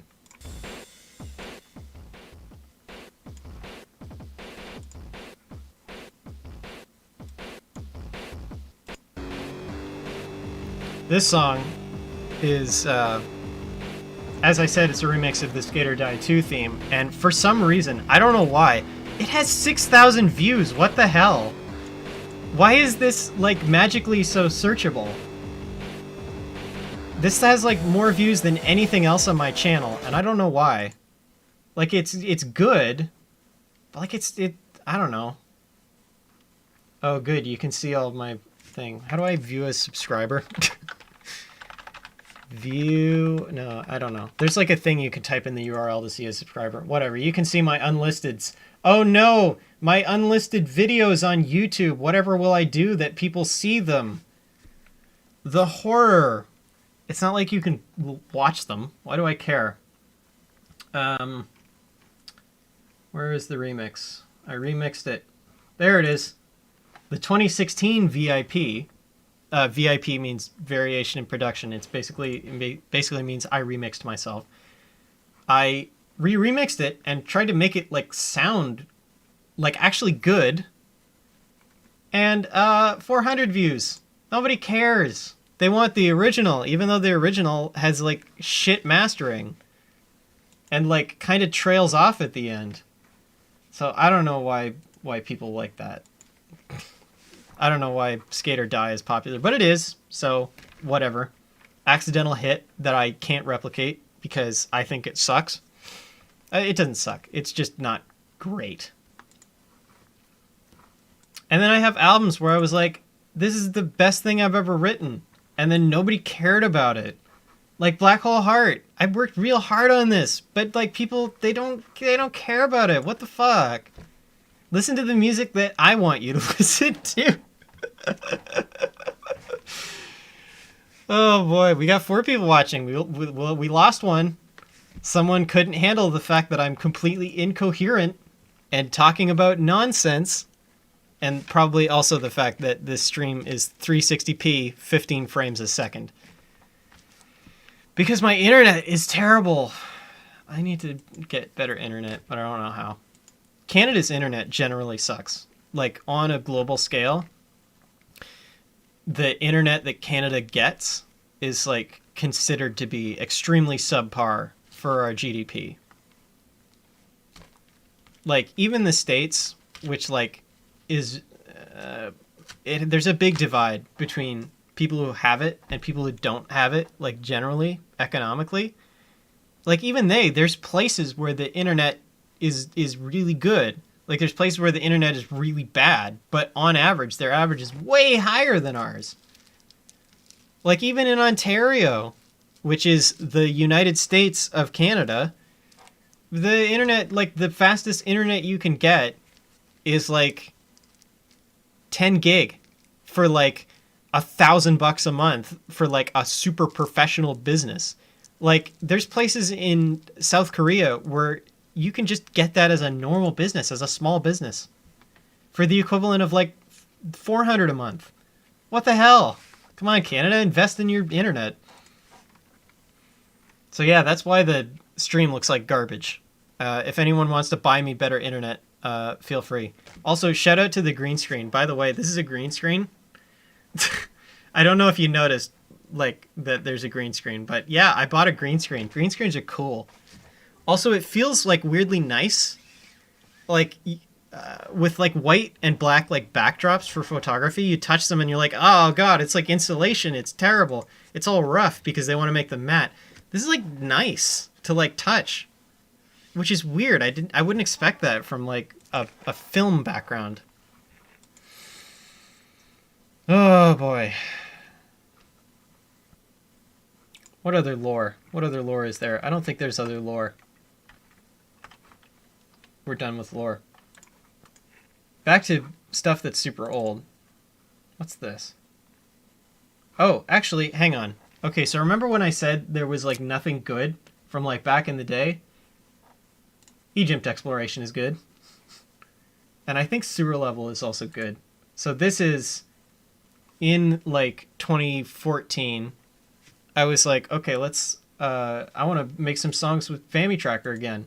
So I did. And with like my better musical skills, I made some songs that were actually worth listening to.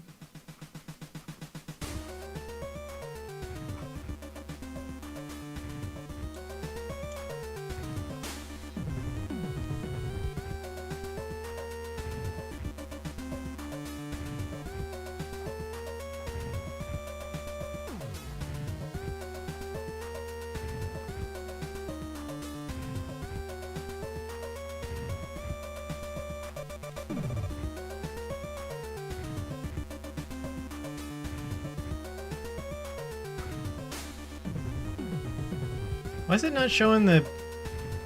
It's not showing the visualizer. I don't know what's up with that. Oh, there it is. It just decided it didn't want to show itself. Yeah, so there's some good songs. This was Classic Attack which for some reason I didn't count as the album order. Like if you look in the document, it should be 10, and then everything else should be bumped up by 1. But that's so much work. Why would I do that? So yeah, Classic Attack, I don't know, 9.5. Whatever. So yeah, generally speaking, Era 1, albums 1 to 9.5, not worth listening to. Bad. Classic Attack's okay. And that brings me up to 200 tracks, approximately.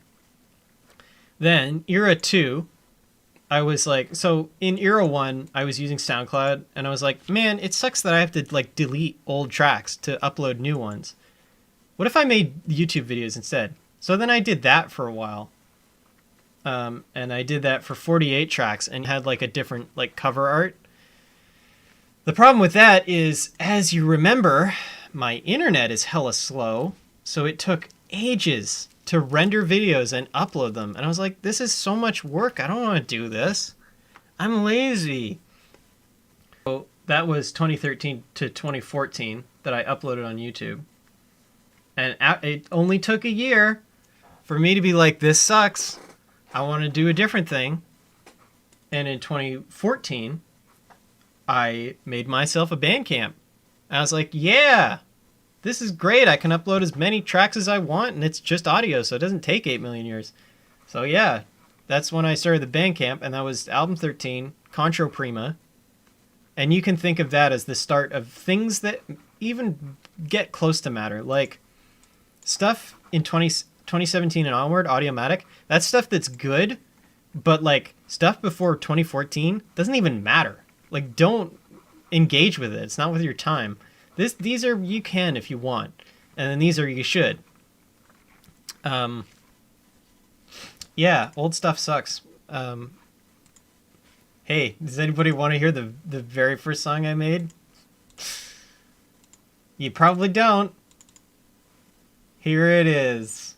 Hang on, which one of these is it? Where is it? Skydance. Skydance. This song is so old. So this was made in Family Tracker in like 2010, maybe even earlier, maybe 2009. Which, fun fact, makes this 2020 my 10th anniversary, and I'm thinking I might do a 10th anniversary stream at some point. This isn't that. Yeah, there might be a 10th anniversary me-anniversary. I've been making music for 10 years. Hooray. Play audio. Get ready to regret, like, that you didn't immediately click off the stream and leave.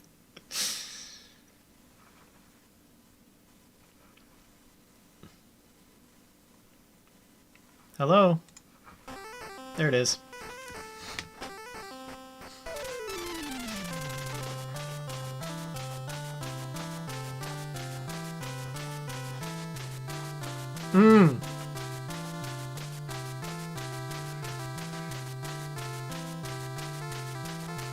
Emma, what? Wait, hang on. Hold up. No. The collab was with General Mumble. Me and Emma Essex are on bad terms. We have interacted like twice, and I would say that we should probably not interact again. Yeah. That being said, my phone is going off like hell. It would be pretty cool to, like, collab with someone that big, because it means I would get, like, all the fans, because I'm, like, decent at music. Like, for all the shit that's happened in terms of, like, people stuff, like people doing things. I don't want to say drama, because that's a word that implies that it wasn't important and that it didn't, like, affect people. Which is why I keep alluding to just events in the vaguest possible terms. Despite all of that, Emma Essex makes really, really goddamn good music. Like, really good. Really good. And I don't think that's a controversial statement, that their music is very, very good. and also surprising and good at graphic design and world building and stuff. Like, I probably wouldn't be a musician if it wasn't for Lapfox and like other, yeah, pretty much just Lapfox, and like I guess to a lesser extent Risco, because Woo Boost is such a great song. Let's listen to Woo Boost. Let's not. It'll get the VOD muted. What's it VOD called when it's YouTube? The YouTube, it'll get copyright claimed. Let's not listen to Woo Boost. Open up YouTube and like search up Woo Boost and just like leave it paused and listen to it later after the stream's done. Great song from back in the day. Those are reasons why. What was I talking about? I trail off so easily. I'm you might have noticed that I have ADHD.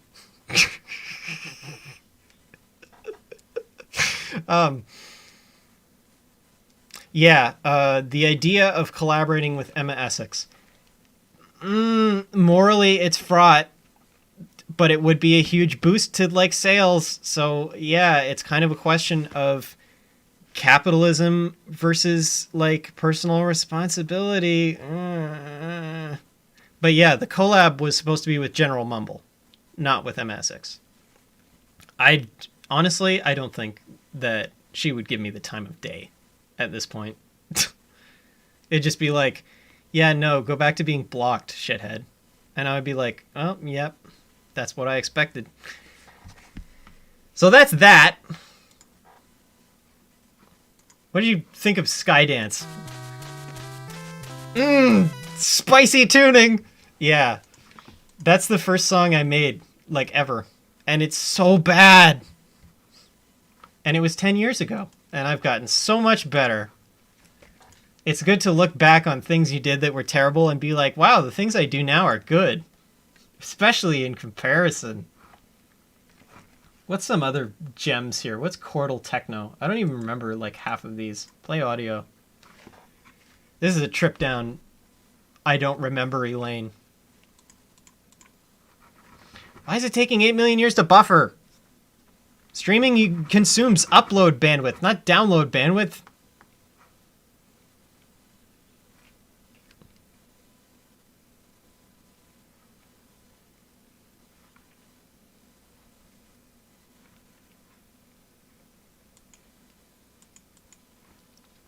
Also, I am going to use my phone to double check that I didn't just go on a diatribe for no reason, and that by sheer coincidence, what is Mumble's actual name? Hold up.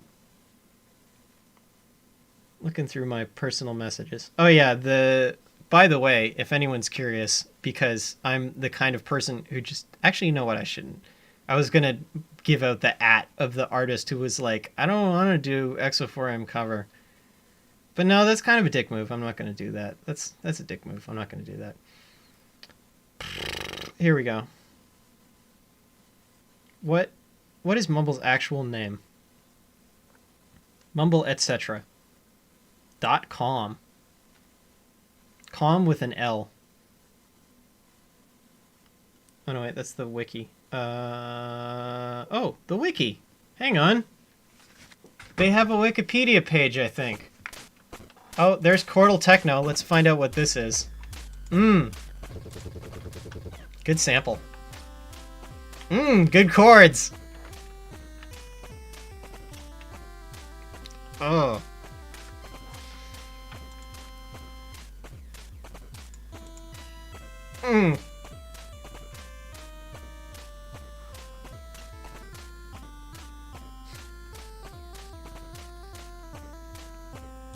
Yeah.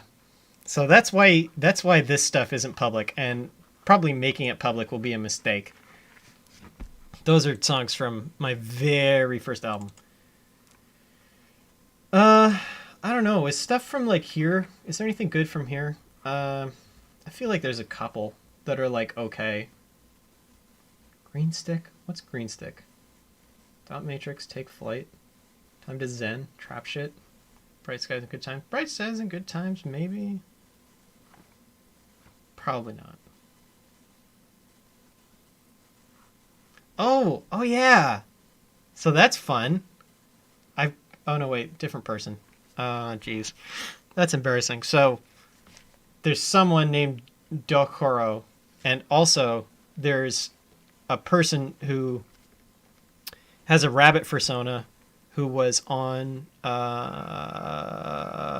Monsters with a similar name, but it starts with a T. General Mumble Wiki. Let's find out what their actual like name is, so that I can stop looking like an idiot. Oh, they're just called that apparently. Okay, sure.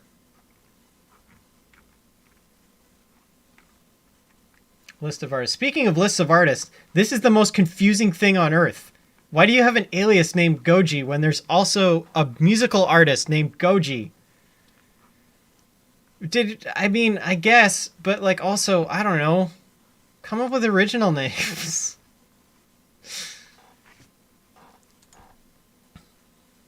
That's okay. I like General Mumble. They're fun. They're a cool person. Wish they'd get back to me about that collab though. Era 2. So this is like right before I switched over to Bandcamp Era 3. And I think the very last thing I ever put out would have been stuff that was on the Dream Recorder EPs. So if I go back to my channel... Hey, shout out to Bo Beats. Shout out to Garagecore. Hella shout out to Garagecore. He's cool. They're cool. What's their gender? I don't remember. They're cool as hell. Shout out to them. The zombie album they have is really good. So this is view as subscriber. So this is what you see, and then this is what I see. There is a whole bunch of stuff that I set as unlisted and then put in a playlist quite a long time ago. You can access the playlist, but these are all set as unlisted, but they're in the playlist, so you can see them, but they're hard to get to. And that's because most of them are terrible. So this stuff is all Era 2, which is the YouTube and a little bit of SoundCloud. Why is this here and not like here? Like this should be here. Oh, I guess it should be here. It doesn't matter, whatever. It's in Era 2. The Dream Recorder EPs. So these were a bunch of ones I did that have 4 tracks. And they were like... And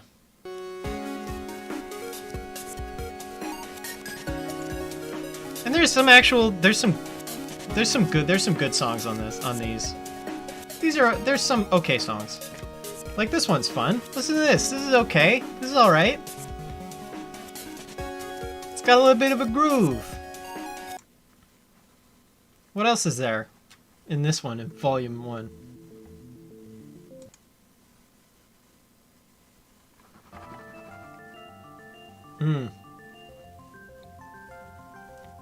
Spicy fake guitar.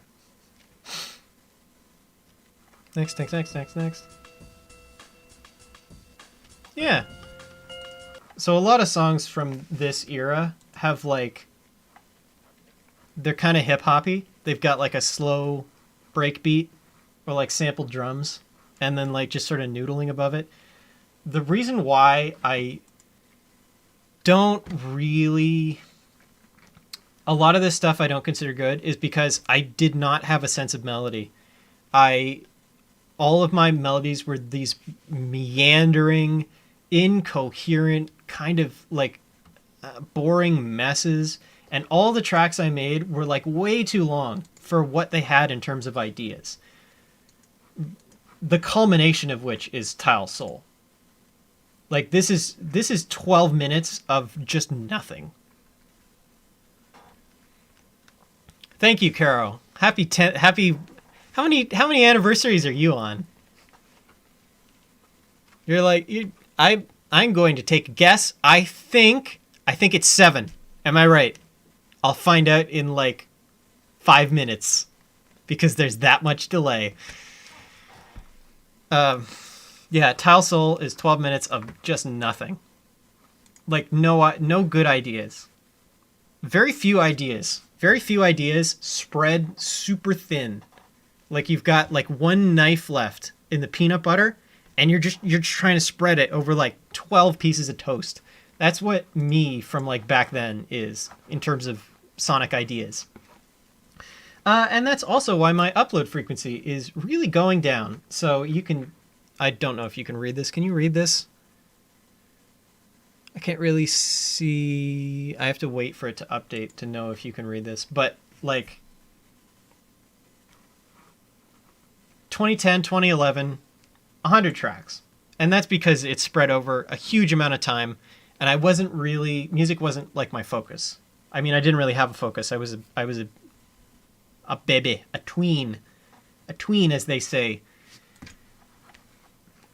So I wasn't like focused on making a lot of music. Like nowadays, it's kind of like my main hobby alongside like 3D rendering and fashion, as you can see from this very excellent bow. It wasn't like a focus. And then 2012, I started the SoundCloud in 2011, but I started really paying attention to it like 2012, 2013. So you can see in that like sort of in that time span, it's almost 100 tracks as composed to the 52 from the trailing into the past from here backwards. And then era 2, I didn't make as many tracks because I was like, oh, it takes so long to upload them. So that one I only made 107, roughly. And then Bandcamp, 2014, what a bumper crop year. This is 12 freaking albums. That's like an album a month. 87 tracks. Some of them were real short, but some of them were real long. Like, which one's real long? I want to say that, like, a lot of these have a lot of tracks. Like, Simplex is 8. Like, that's not a lot of tracks, but that's quite a few. Bazif is 9. Negavox has like 12 tracks. No, it has 10 tracks. But like, yeah, that's still a lot. VHS is 4, but they're like pretty long. And self-title 1. So, fun fact. So you know how I have like the two symbols? I have the, you can't see my mouse. The one on the left in my title bar below email and next to Astro Hamster Hardcore. That is actually the binary ASCII representation, visually, of capital F, lowercase a, M-I-T-O-R-Y, of my name in ASCII as, like, binary. So, like, each row is a letter, and you can see it's 8 by 8, because it's 8 letters. No. Hang on. 1, 2, 3, 4, 5, 6, 7, 8. Yeah, it is 8. ASCII is... Oh, that's why the whole left side is a line, because ASCII is 7-bit, but I wanted it to be 8 by 8, so it'd be a square. So I was just like, okay, that column is 0. Which isn't wrong. Yeah, ASCII is 7-bit. So this is the ASCII version of Famatory as like a symbol. And then on the right, we have the circle one, which I use for like my main symbol. So the one on the left, the ASCII square, which I call the self-title. Yeah, it's bad. It's very chaotic, Skydance. Very chaotic, not good. No melody. Bad. Left, we've got the ASCII. I don't use that very often because it's kind of ugly. On the right is the deconstructed wrench. So I made this round about the end of high school. And I've kept it ever since because as far as logos go, it's pretty good. Like, I kind of hit the nail on the head first thing. So that's... And the reason why it's called that is because you've got the head of the wrench, and then you've got, like, the handle, and then the thing that it's on is actually a circle. It's like looking down at a reel of tape. Like, here's the reel of tape, and you're looking down straight at it, like, orthographically. And the center of it is the little tape loop sprocket.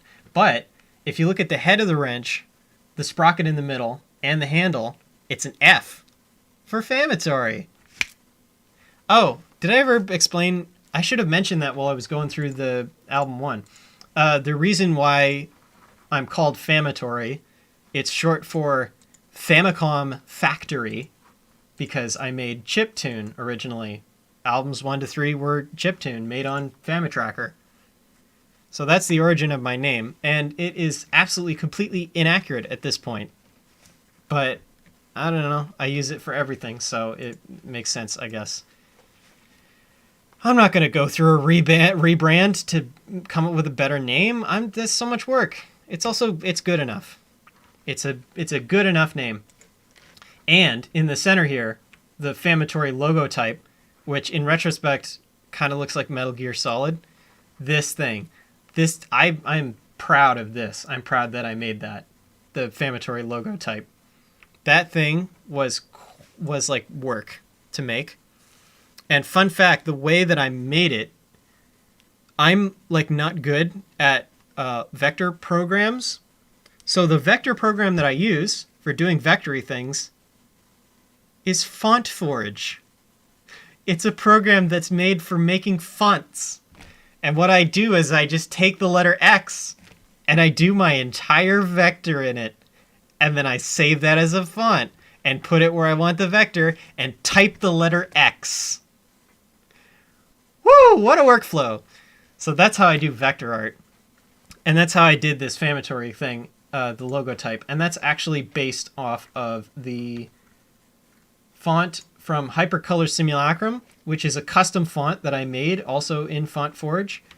And I was at one point going to release it, but at this point I've decided that I want to keep that for myself. That's like my personal font. That's just for me. I've decided. If you really want it, email me and I'll probably give it to you. But like, I'm not going to put it up on public. But yeah, the Famatory logo type is based on that. Like you can see the R. The R is very similar. And the I is just a line. And it's like the same line thicknesses because it's based on that font. And it's actually, I made it in the same font file.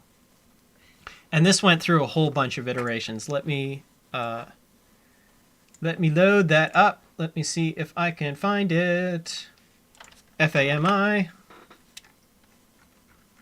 That's just a bunch of mood board stuff here. Oh, here's a big version of the deconstructed wrench. That's like the version that I use for stuff.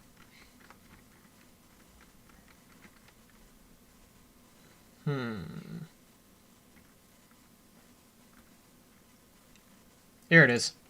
So here's a bunch of like iterations that I went through. So this is the one that I ended up going with. But I've also got ones where like the R is different shapes. There's different amounts of like cut on the M. The Y is like moved over a little bit. In this one, there was like a dot on the F instead of it just being like a line. There was like a dot to be the middle of the F. The A was shorter. The T wasn't sliced, so the M was just kind of boring. It was just kind of there. And I actually, interestingly, the way I figured out what I wanted it to look like was I did it as this tiny little pixel art. So this thing is like 20 pixels by like 5 pixels.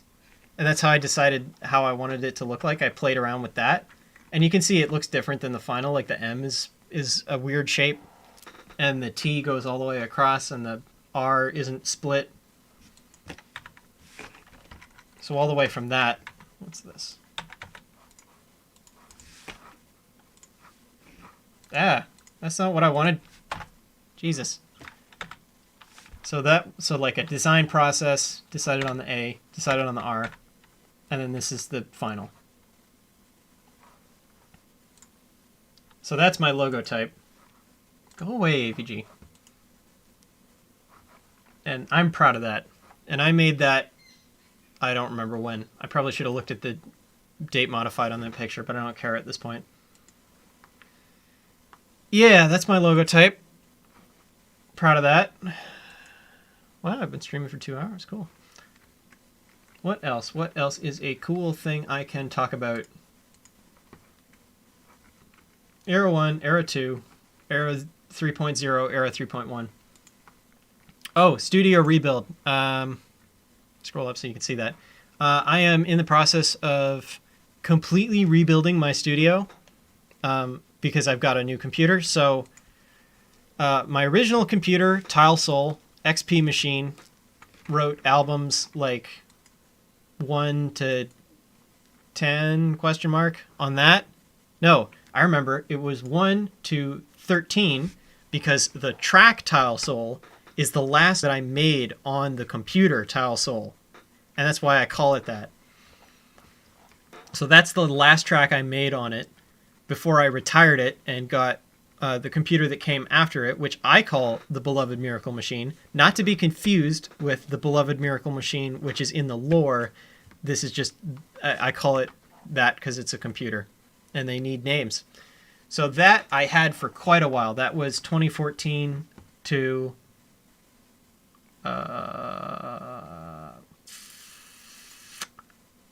2020. Yeah, it was 2014 to 2020. This year. Yeah. And the very first track I made on it, I want to say one of the tracks from Gigavolt Revolution was made on my current computer. So Tile Soul XP machine, BMM Windows 7.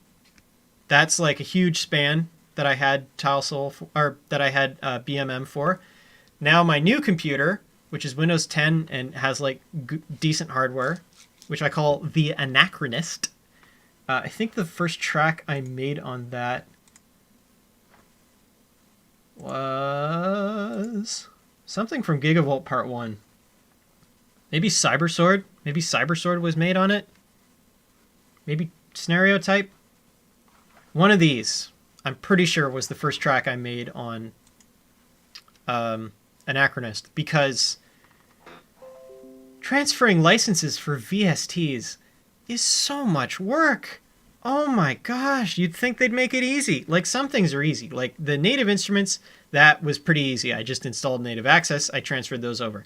Korg Legacy Collection, I did a thing where I like I got new serials for it, so it probably doesn't work on the old computer, but I don't care. Anything with iLok was relatively easy. I don't like iLok because I like piracy, but for when you're not pirating something, it's like decent for transferring. I think that's it. I think everything else was a real pain to move over. I think probably the worst was stuff by Sonivox. I had to like actually email them and say, "Hey, I've got a new computer." And then they had to like give me another serial. It was a nightmare. That took like a week. And their plugins aren't even all that great. Like the only one I care about is Bright Electric Guitar. What else was... There were some things that were relatively easy. If I open up thing here, the Sonic Charge stuff. I think Sonic Charge was like sort of moderate. So, oh no! I hope I don't get doxxed. That's my biological dad. He bought me this. My last name isn't even the same. The Sonic Charge stuff I think was relatively easy to port over. I have the collection, so I have like Echo Bode, Permutate. These are all great plugins. Definitely get them. What was another one that was a goddamn nightmare? Was it the Eventide? I think no. The Eventide plugins are all iLock. Air, I just bought a new license because it's like $5. So I was just like, I'll just buy another one. That was relatively easy, I think. Those are all free. Oh, Polyverse stuff was weird. So, and also chip stuff by Plogue. Moving over the Plogue stuff was very strange. So, the way they do their licensing is you have these, like, image files with, like, steganographic information in them that holds your serial. So I had to figure out where those were, like do a search on like the hard drive of BMM to find those. And then when I tried to like install them, because what I did for moving my VSTs over is I literally just copied the entire folder from hard drive to hard drive. Almost everything broke. I had to reinstall a whole bunch of stuff. Oh, Caro is 4 anniversaries in. Nice. Good job. Keep at it. One day you might be 10 anniversaries in, and you might be looking at the stuff you did your 4th anniversary like, man, I'm so much better now. I mean, I feel like probably your first stuff is better than my first stuff, because like I started counting in public school, and most people do not start counting in public school. Daft Punk. That's a good inspiration. My inspiration into making music was like Aphex Twin, Lapfox, obviously, Rusko, Skrillex. I love Skrillex. Hands down, best record master ever is Bangarang by Skrillex. The album, no other album sounds that good. No other album has that much compression because nobody has the balls to use that much compression at this point. Bring back compression. Yeah, Bandcamp 2018. How are you already on a label in like your does math third year of composing? You're already on a record label. That's impressive. I wasn't on a record label till Odd Monsters. When was Odd Monsters? Odd Monsters was like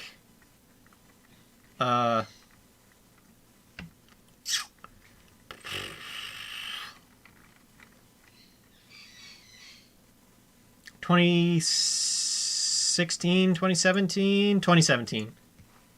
Yeah, it was 2017 because on Diaphoros is these two, a few different tracks I did with them. So there is, so this one's hilarious. This is a remix of a remix. So there's an artist called Nyan who did a track called hashtag 0099FF. Then, in like 2013, Violet did a remix of that, which is this. And then, instead of saying it was a remix of the original, because it isn't, I sampled this. I sampled the remix of it and called it Nyan 00FF Violet Procyon Remix Famatory Remix. So it's a remix of a remix, and I'm specifically saying that because I think it's so goddamn funny. I hope that somebody out there please remix my remix of a remix and title it the same way. So call it like Nyan 0099FF Violet Procyon Remix Famatory Remix, whatever their name is, remix. Please do that. I will love you forever if you do that. I won't, because that's parasocial relationships, and those are bad now. But I'll be very pleased. I will be chuffed. I will be chuffed that happened. If it happens. And this one was also on there. I don't know what the hell happened to Paulus Day. They got like called out at some point and then just kind of disappeared off the face of the earth. So I don't know what's up with that. But this track uses like one stem from them. Like they gave me a folder full of stems and I used like a bass note and called it a remix. And this also has the lyrics from Prospector in it for some reason, question mark. Yeah. So yeah, joined Odd Monsters in, what was the point of that again? In 2017? Yeah, in 2017. So that would be 7 years after I started. So it took me 7 years to get on a record label. And then the second record label that I'd ever been on was Barkbeat by she who will not be named, which is what this is about. And we all know how that went. And then my third label, which I'm still on, is Astro Hamster Hardcore. With pals and time being on Astro Hamster. And I am hoping to submit something freaking cool to 5. I already submitted one thing that was on Exophorium, I think, question mark. And I'm going to definitely submit at least one other thing. I might even ask Kath if I can do 3 tracks, because I am good at music, even though the limit is 2 tracks. But I have a high opinion of myself. I think I can make such a good track that I'll convince her. Probably not. She'd probably say no thanks, and I'd be like, yeah, you know what, that's fair. But that's how life is. So Astro Hamster's great. I've been on 3 question mark record labels because Odd Monsters, Barkbeat, Astro Hamster. There's other record labels that would be cool to be on, but I mean, let's be realistic. Let's look at my stats. Like, all time. How many plays do I get a month? Like, in a complete month, like 1,000-ish. Sometimes I get 2,000. One time, like, when I released freaking Plush Rave, that's 5,000! And I've never gotten there since. The highest I got there since... Oh, well, okay. I think I know why. It's because I was borrowing popularity from, you know... I don't know. I guess I need someone else to steal popularity from. Fucking... making it, quote unquote, it's so much work. You gotta, like, advertise and, like, compromise, and I don't want to do that. I just want to make stuff that I like, which is why it's just a hobby and why I'm not doing it for a living.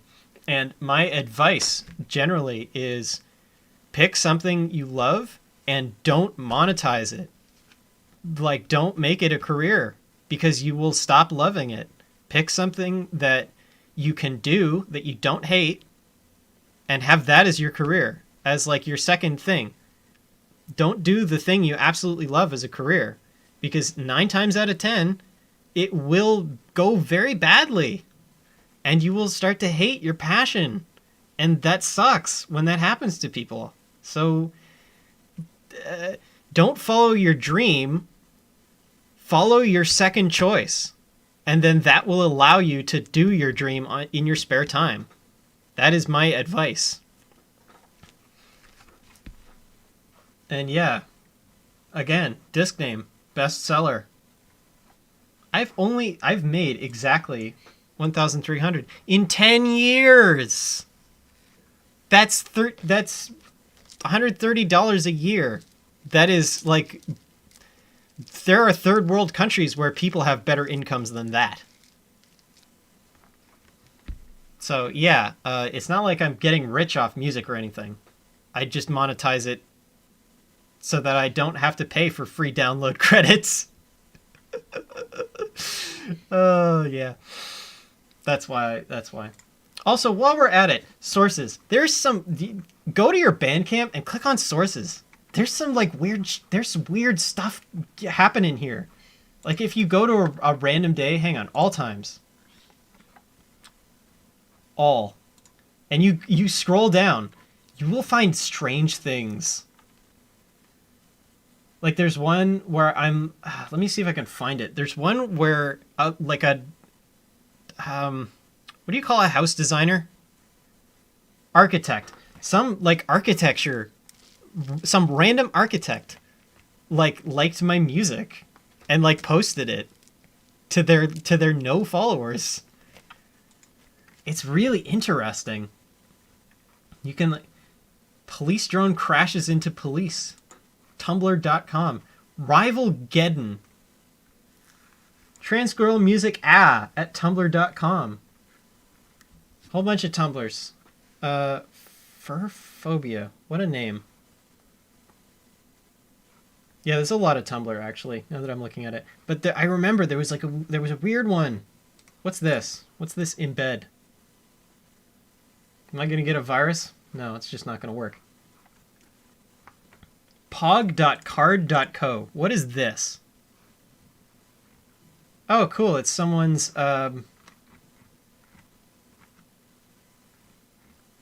It's someone's random GeoCities page. Shout out to whoever that is. Dumbworm.tumblr. Let me see if I can find the one that was like from an architect. I don't remember what it was. Also, I hope that I'm not accidentally like doxing these people. Like someone finds out, oh, you listen to Femtory? Oh, she posted a bad opinion in like 2012. You're problematic now. Like, yeah, there's a threshold of like, maybe we should let people make a few mistakes and like focus our energy on people who are doing like real harm. Let's not get into that. Let's put that back in the box. Let's put those worms back in the can. And if you crank the can opener backwards, the can seals itself. Fun fact, you can do that. If you take a can opener and you put the can on it and you do it backwards, it reseals the can. Government doesn't want you to know that, though. So you didn't hear it from me. What was it? Oh, good. Rate your music. Can we talk about Rate Your Music? They're idiots. Hang on. Where's my Rate Your Music page? Artist, Famatory. I want to complain. Okay, first of all, albums. Things that are not an album. Things that are an EP. Number 1, VHS. Not an album. It has 4 tracks. It's an EP. It's not an album. Rev M Soul Solution. That is a single with an A-side, a B-side, and a C-side. It's not an album. And things that are classified as EPs. Delta. It's a single with an A-side, a B-side, and a C-side. Flavor and Slaver. It's a single with an A-side, a B-side, and a C-side. These are actually EPs. Singles. Okay, at least they got that right. Appears on. Okay. Compilation. Yes. I don't know what VA compilation is. Various artists? Also, look at these ratings. People, like, don't like my music on Rate Your Music. 1.5 on Hot Hot Leg. Over 4 ratings. Damn, people really don't like the meme songs. Gunfist, 2.5 out of 5. Oof. 1.82 out of 5. Oof. Ouch. I'm being stabbed. I don't care. These people have no taste. They don't know what they're talking about. Plush Rave, 2.4. People love Plush Rave. Screw you. Yeah, Rate Your Music is kind of nonsense. Discussion. There's no discussion. Trans artists on Bandcamp. Yeah, that's accurate. Let's read some of these reviews. Let's look at the reviews. I actually hate this. Okay, why did you listen to it then? Few things good about it. I found this enjoyable. 2.5 stars. You found it enjoyable, huh? Your dad's mostly okay barbecue burger. What are you talking about? Mr. Horrible says, I don't mind. Earl's Green 6 meter. What are these people talking about? Rate Your Music is nonsense. We're not going to touch Live at Action Park. Disc name. What do people think of disc name? The one that people actually like. Again, this same dude says they hate it, but they sure listened to it. If you hate it, why did you engage with it? Why are you wasting your time? This may not be the thing you requested. What does that mean? No surprises. Why would you want an album to surprise you? What are these people talking about? Oh, you know what? Hang on. Thing you requested, maybe that's to do with, like, the tags. Because, like I said, it was jungle, but it's kind of more than jungle. I wish my mom's pet parrots would shut up. They're so loud. Disc name. What did I tag this as? Drum and bass. There's drums and there's bass. Oh, no, wait. That's my general tags. Hang on. Can I view just the tags of the album? I don't think I can do that. Psytrance? Okay, I can see why they're complaining about that one. There's not a lot of Psytrance here. Liquid? Yeah, there's Liquid. There is definitely Liquid. Jungle? There is definitely jungle. There is jungle on this album. Bombasmatist is definitely jungle. Rock. Metal. Frickin' Seagad sub. Has guitars. Amiga. Well, okay. I started out composing this album using my dad's Commodore Amiga 500. But I very quickly started using other things because some people are inspired by limitations. I'm not. I like to have everything. I like to have all the things at my disposal. That is when I am the most creative. That is when I'm the most creative, is when I have things at my disposal to use. Which is why I spent my money on so many plugins. I have so many plugins. It is bonkers how many plugins I have. If I go to more, there's hundreds. Literally hundreds of plugins. Probably 1,000 plugins, honestly. So many VSTs. Sample packs. I have like 500 gigabytes of sample packs. It's ridiculous. I have so much stuff. And a lot of it is free. Hot take. Go on the internet and just search for stuff. You will find good stuff. Yeah, generally when you're making music... I'm on stream. Can you be done in an hour and a half? Maybe. I don't know. We're making reservations for time. Okay. 6:30, you gotta be done by an hour and 20 minutes. Okay.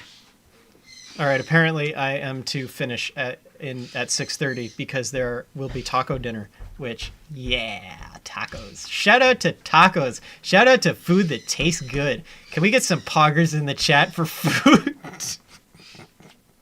Can we get poggers in the chat for a breathable atmosphere? For the Earth's magnetic field?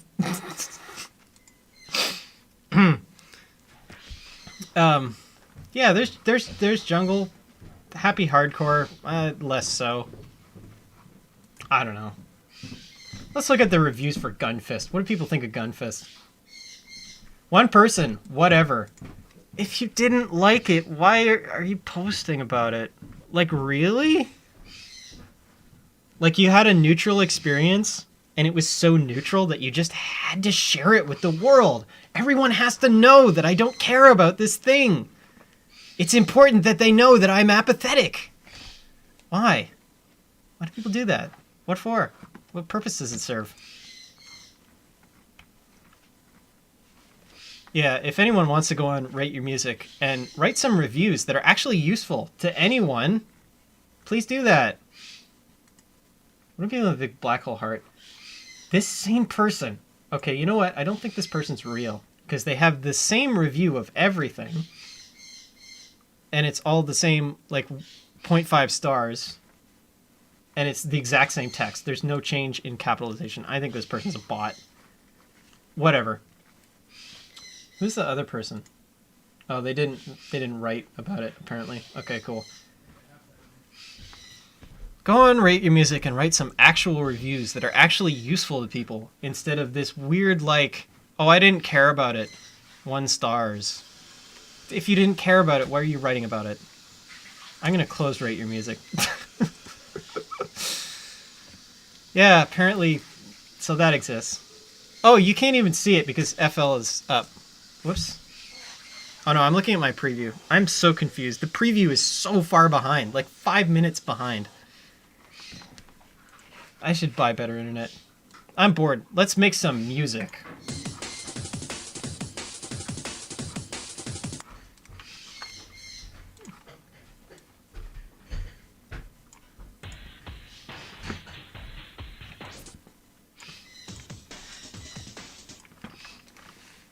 So here's how I make music. I get samples. I chop them up. By the way, if anyone asks how to make jungle, this is it. You get breaks and you put them on the timeline and you chop them up. And I use both timeline chopping and I also use SliceX. SliceX is underappreciated. SliceX is real good. One thing that I do, secret technique, super secret technique, pro gamer tip. Once you've got all your markers aligned with where the drums happen, enable keyboard input, click on each one, and hit Alt-F. Now, suddenly, your break that was, like, compressed and kind of hard to mix because it's always happening, now it sounds like this.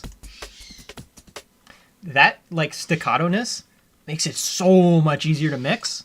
Makes it sound, like, punchy. It makes it sound, like, transient-y. It's really good. Use that trick. It makes your breakbeats sound funky.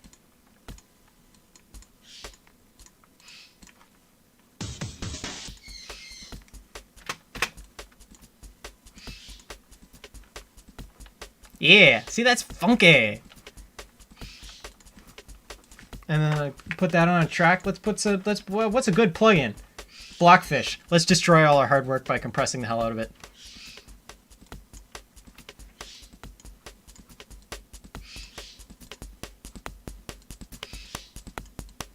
Ow, my ears. That attack.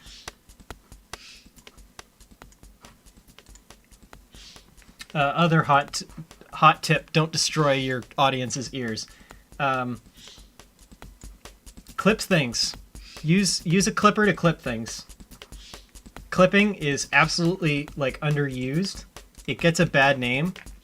Honestly, clipping makes mixing real easy. You just clip stuff.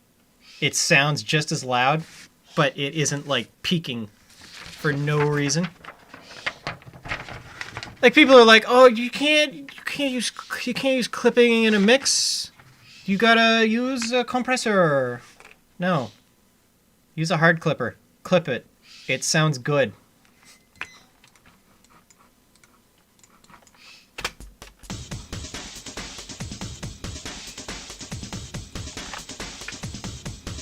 That's way too loud.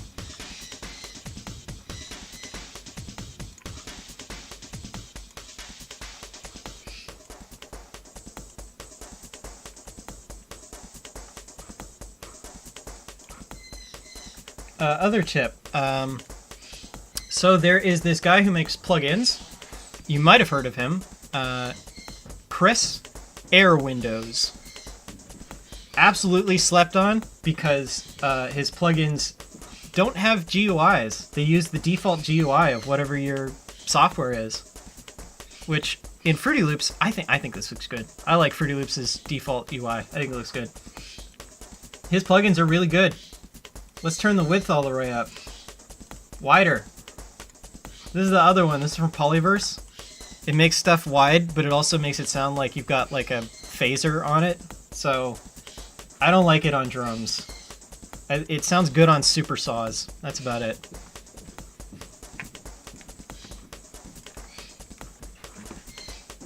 Yeah, so we got a bit of funk going on. Let's put some acid on that.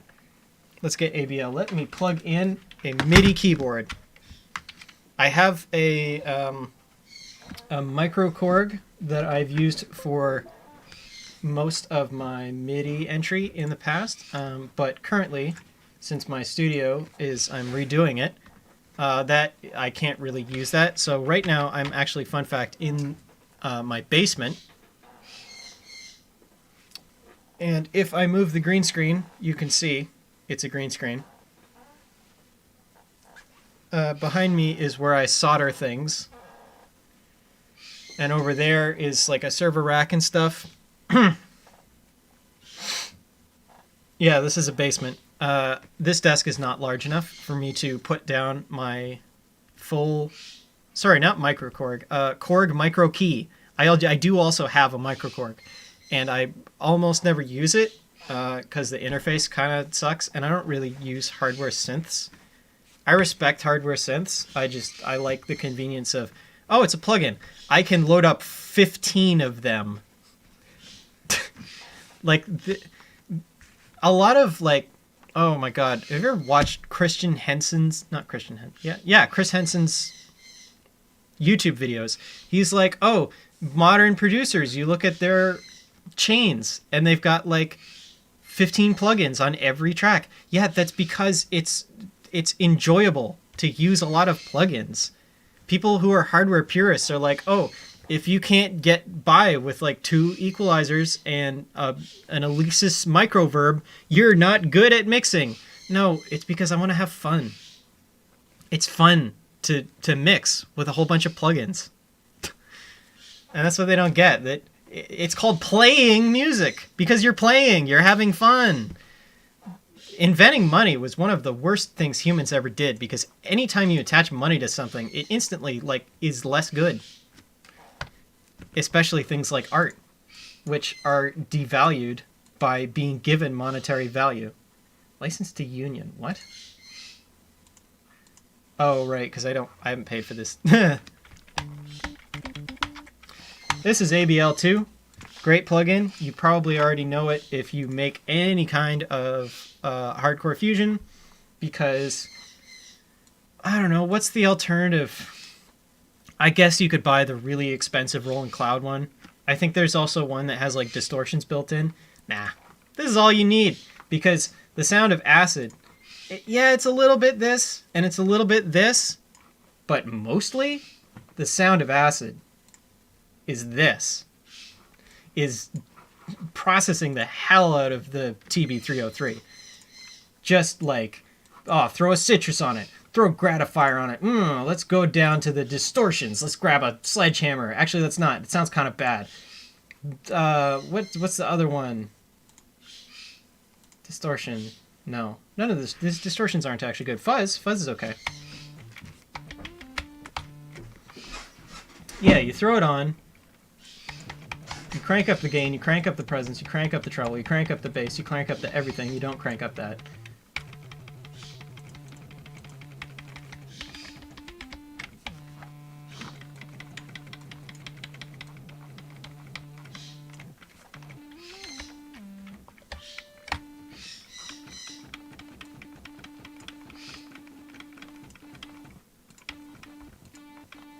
Oh, Citrus is destroying it. It's not a very good amp. Let's just have a cab. Throw a cab here.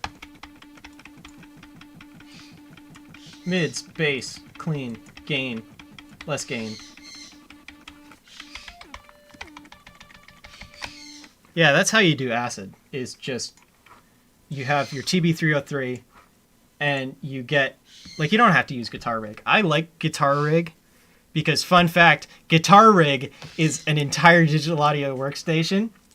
So, I've done crazy stuff with Guitar Rig. I'm not the most amazing at it, but this is really a plugin where its limitations are fake. And one of the big things of that is Reflector, the reverb. This is a convolution reverb, and you can put your own IRs in it. And guess how impulse response reverbs work?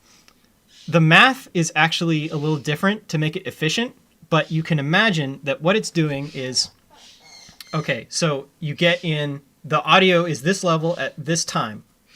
Play the convolution file at that volume at that time. Then you go to the next one. Play the convolution file at that volume at that time, and so on. And you can imagine that, like, if you had a speaker in the space, it's moving, which means that at any given point, it is at that point, and the space is reacting to the fact that it's at that point. So the speaker is moving through all these little slices in time. The space reacts. So what you do is you measure how the space reacts to just an instantaneous event, just like a puff of air across all frequencies, a spike, and that's called your transient. And then the space reacts to it, which is the response, transient response, or impulse response, because it's an impulse. That's why they're called IRs, impulse response. So what you can do with that is if you load in a sample and you just hit it with it will just play the sample. Like, it'll be a little messed up, but a convolution reverb is just a really computationally expensive sampler. So there we go. It's a DAW. You can play samples, number one. It's also a synthesizer, because if you put literally anything into it and then use reso chord, you can tell it what note it should be using the key parameter. So now it's a synthesizer. And you can move stuff around with the pitch pedal. And if you want a continuous anything, you put in ice verb, you tell it to freeze, and it will just hold a sound. And you can process that however you want. So all you need to make an entire song with just guitar rig is a sample going into it that's this. Now, I would imagine your patch would crash, because you'd probably need like 9 million step sequencers and like 20 LFOs and like 200 analog sequencers and impulse levels and envelopes and just modulation going everywhere. But yeah, Guitar Rig is a DAW. It's an entire digital audio workstation. Speaking of DAWs, hang on. All, insert. Where'd my sampler go? Hang on, let me get my sampler back. I always like to have a default sampler. I like having that. I don't like it when that's not there. Core. Time to complain about native instruments. This is the best piece of software they've ever written, and they discontinued it. Listen to this. Why is it not playing? Hello, please play. Oh, did I mess this up? Hang on. I think I might have messed these patches up. I think I screwed up these patches. I was trying to make them like work with contact 3, 4, question mark. And I broke them. I broke, like, all the patches. Wait, why doesn't...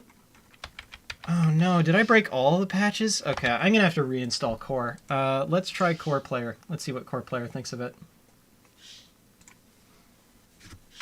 Run demo. Acoustic refractions. Yeah, okay, so there's, like, acoustic refractions. This is a very cool thing. Core Player. What else is in here? Transmission from space. I don't know any of these.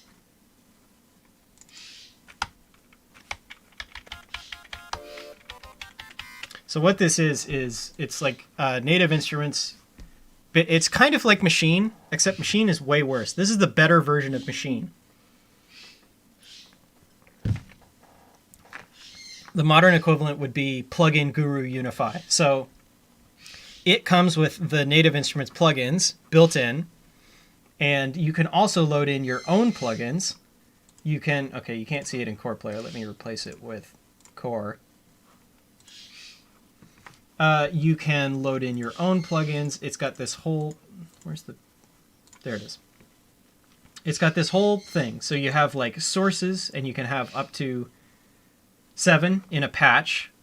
It's got a little mixer. You can load audio effects into the effects, and you can say this all as a preset. And it like, you can have multiple different VSTs playing together. You can link the macro knobs. It's got this cool thing, which was also in Cakewalk. So like if I load up a factory that will actually load, I don't know if it will. There's one.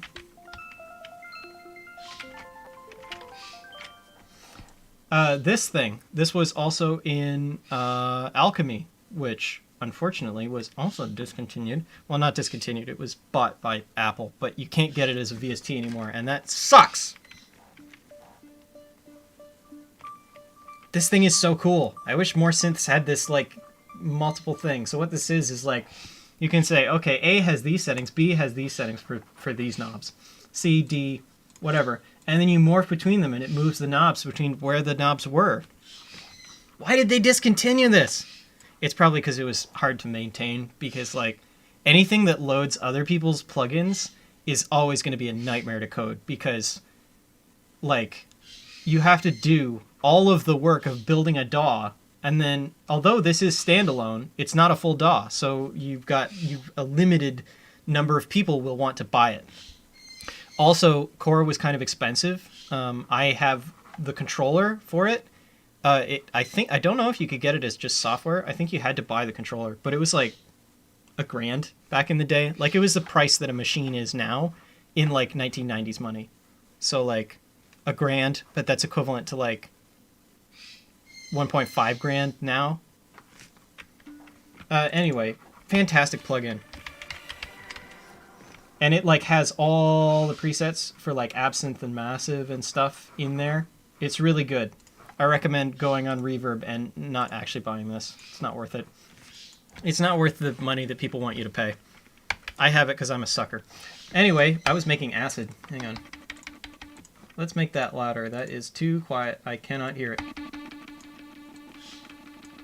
Let's put this on the other side.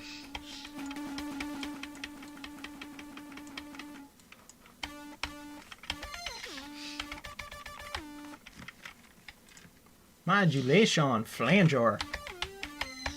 Hot tip, when you're making acid, put a flanger on the 303. It sounds good. Flangers are flangers and phasers are underrated.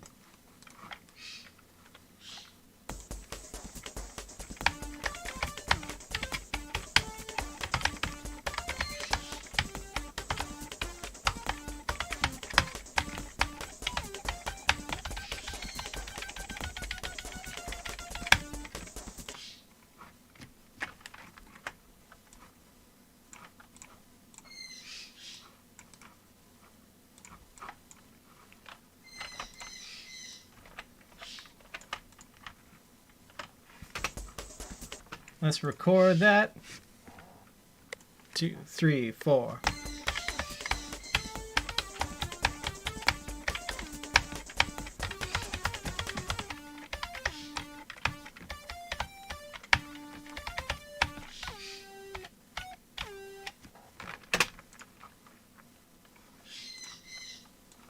All right, so we got an acid, we've got drums. Let's make this acid sound better.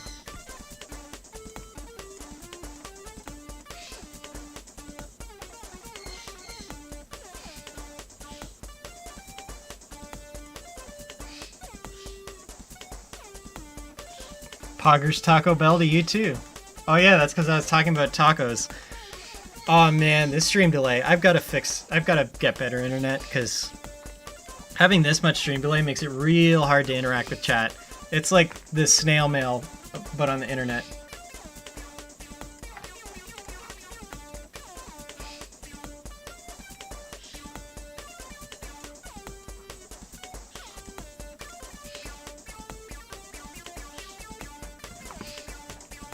Pew, pew. Love me some acid. Parametric. Let's get rid of that.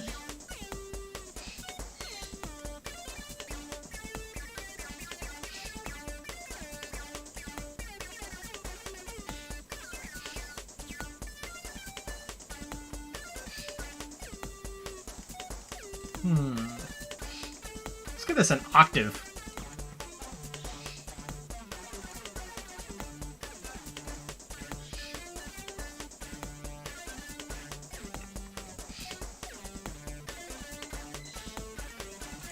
Crunchy.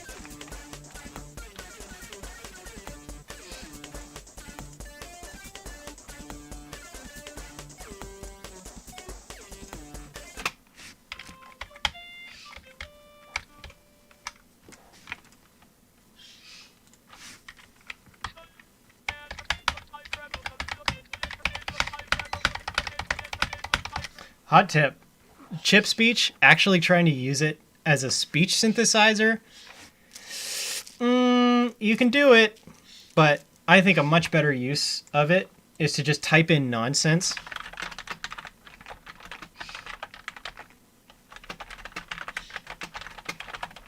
And then you just use it as a synth that like changes its timbre constantly. So like, let's do Sam.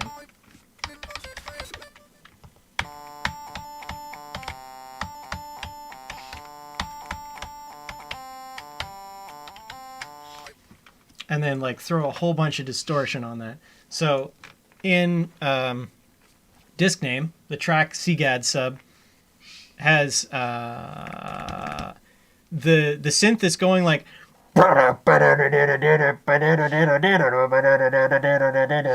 is actually chip speech on the which voice was it? Rotten ST? No, that wasn't around then. Automoser. It's Automoser on chip speech, and then just being crushed by distortion. Vegetable carrot amen breaks. I don't eat I don't eat enough vegetables. I should eat more vegetables. Shout out to vegetables. Can we get some progress in the chat for vegetables? This isn't even Twitch. Post a link to ninpog.jpg, my Telegram sticker. What's a good distortion? Sorrow. This is a free plugin, and it has two settings. Not usable, pretty good. As compared to. Ow, my ears. Yeah, it's it turns anything into a guitar, basically.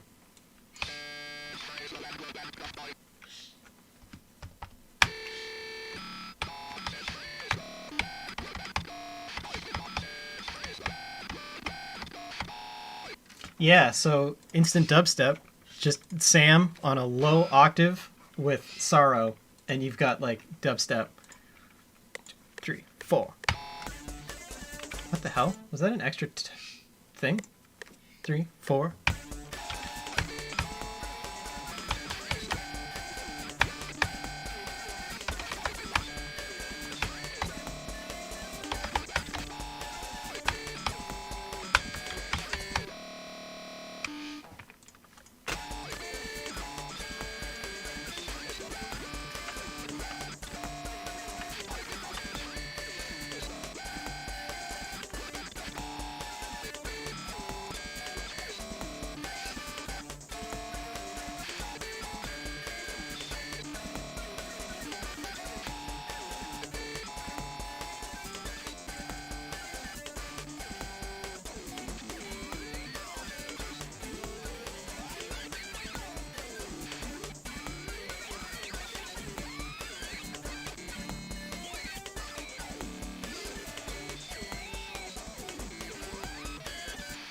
Yeah, chip speech is basically either kind of crap as I mean, it was a lot of work to make, obviously.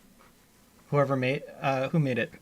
Who's the guy from Plug? I follow his Twitter, but I don't remember his name. It's like Dave something. He's cool, and he puts a lot of work into making these like accurate to the original chips. They're really hard to understand as speech synthesizers, just by their nature. The only one you can really use to like sing with any kind of precision. Actually, no, there's a few. Sam is like pretty easy to understand. Moser you can kind of use. Rotten ST is probably the most intelligible. Apple Cider Talk is pretty understandable. Which is apple, like the beige box apples. Voter, what's voter? Oh yeah, voter's the first thing. Hot take. I'm sure it's accurate. It doesn't sound like it does in like the YouTube videos of the films from the 1950s. It does not sound like the voter you hear there. Probably because it was like completely manually controlled. So they had to make up the thing that turns the text into the speech for this. And they just couldn't really match the level that like the human operators that they had back then were like doing. There's a few of these that sound relatively accurate, and there's a few that are like, it sounds good, but it doesn't sound like it. Which I would argue kind of includes Automoser. Like, I know it's like a recreation of the hardware, but like if you type in humanoid and you have it play it, it's missing something. There's something that's on the arcade when it goes humanoid. That's like it's just different. There's something missing there. I don't know what's up with that. Anyway.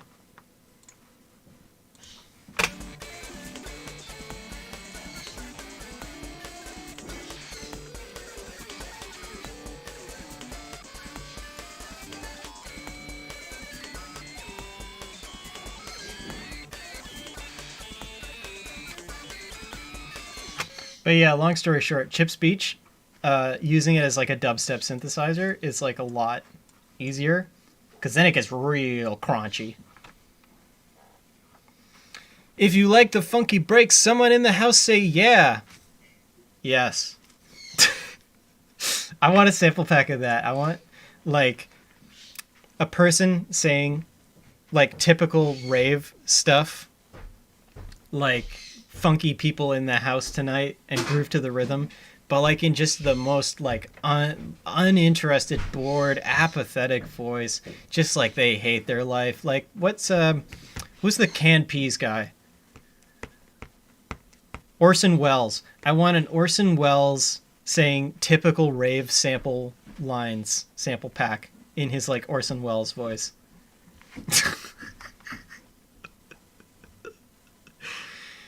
Oh boy. We know of a farm in Lincolnshire where Mrs. Buckley lives. Every July, peas grow there. Do you really mean that? Yeah, more tools equals more power. Power tools. Use a drill to make music. Speaking of tools, I recently purchased Chromophone, and it's fun. They give you these presets that are like, okay, it's a marimba, I guess. It's a cymbal, I guess. No. Ignore the presets. Throw the presets away. Go to basics, go to initialization, and just start changing stuff. That's where you get good stuff with this one. Closed tube. That one doesn't have any. Manual. What's manual? I forget.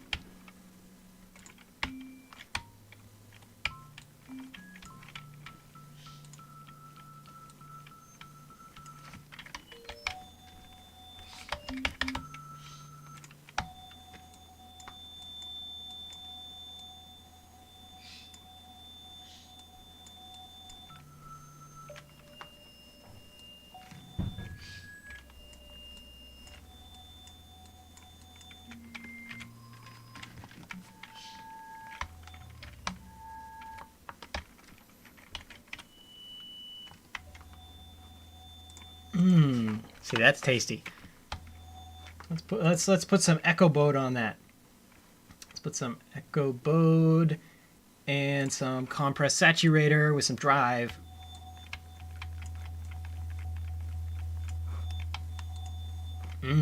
That's crunching up the bass though. Let's move the bass down.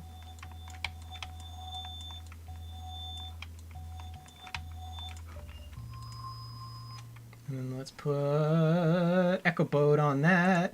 Shout out to Sonic Charge. They make good ass plugins.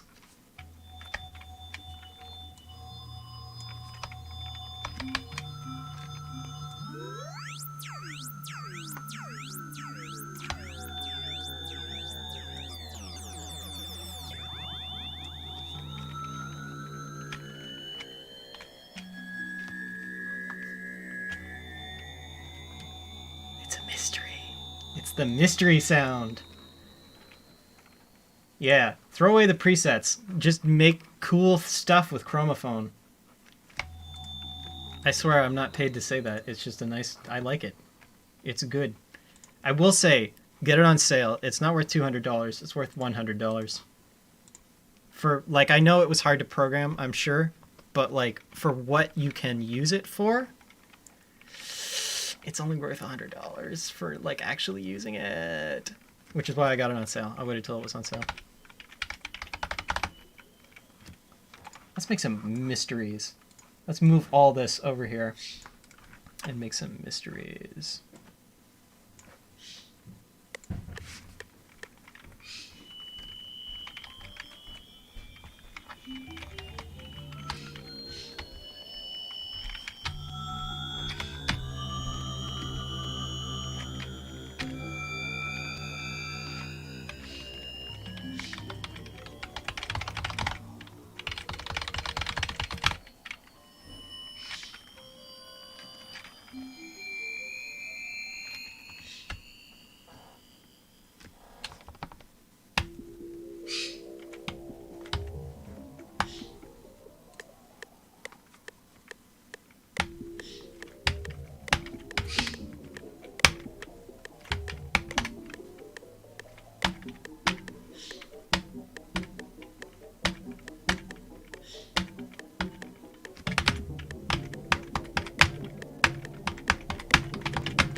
Alright, now let's quantize the hell out of that.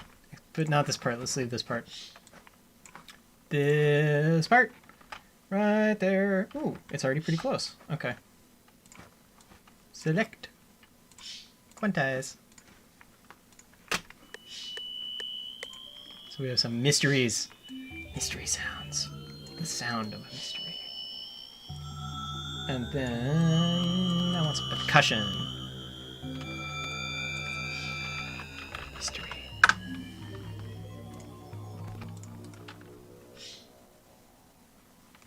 What is a good percussion for this?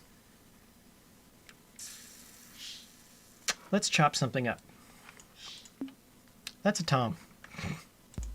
Hey, shout out to the TR-808. No one's ever used that one before. What's this? Seal MPD 40. I like the kick. K6. Kick. Rim. See, that's one thing I like. When early drum machines, they're like, we don't have a lot of sample time. They go in one of two directions. One direction is super low sample rate, so everything sounds like, and it's like, that's a sound. But I like it when they were like, okay, let's just make the sample super short, because then they're like, they're so punchy. Listen to that. Let's punch. It's missing beef, but it has like the, you know?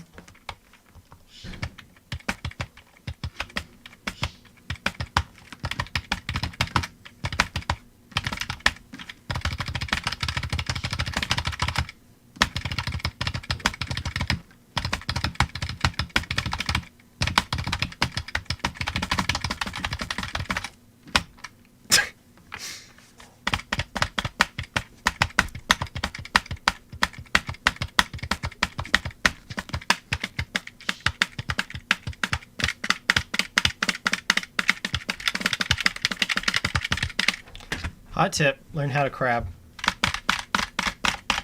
And you too can do rolls with one hand.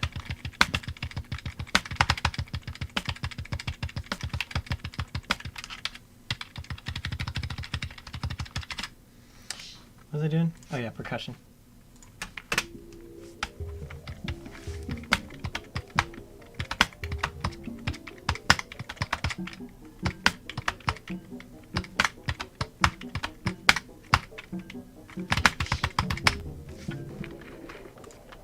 Let's get some beef in that. Let's boost the beef. Hot tip. When you're mixing real drums, 250 hertz is the this room sounds awful frequency. Get rid of it. When you're mixing synth drums, that's one of the beef frequencies. The other one is like 500 hertz. So like let's 500 hertz. 500. And boost that. And you got beef. That's beef. Like here's like no beef. Here's beef. Yeah. And you want to compress it too. It's very important that nothing in your production ever has any dynamic range. Life lesson. Dynamic range equals bad. Compress everything. Well, you know what? I do love me a good, really, really compressed mix. Fuck fruity compressor. Don't use fruity compressor. Use it if you like it. Blackfish. This is one of the best free compressors you can get next to like OTT. But they're like, the OTT is its own thing. This is like an actual like compressor that you'd want to use on things without crushing them.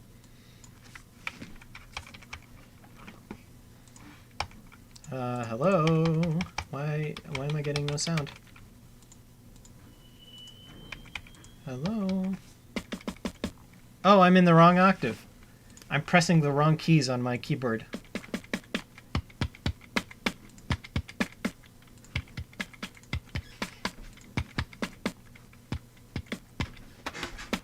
Yeah. Let's put on the metronome and... Do I want that there? No, I want that to start on a bar.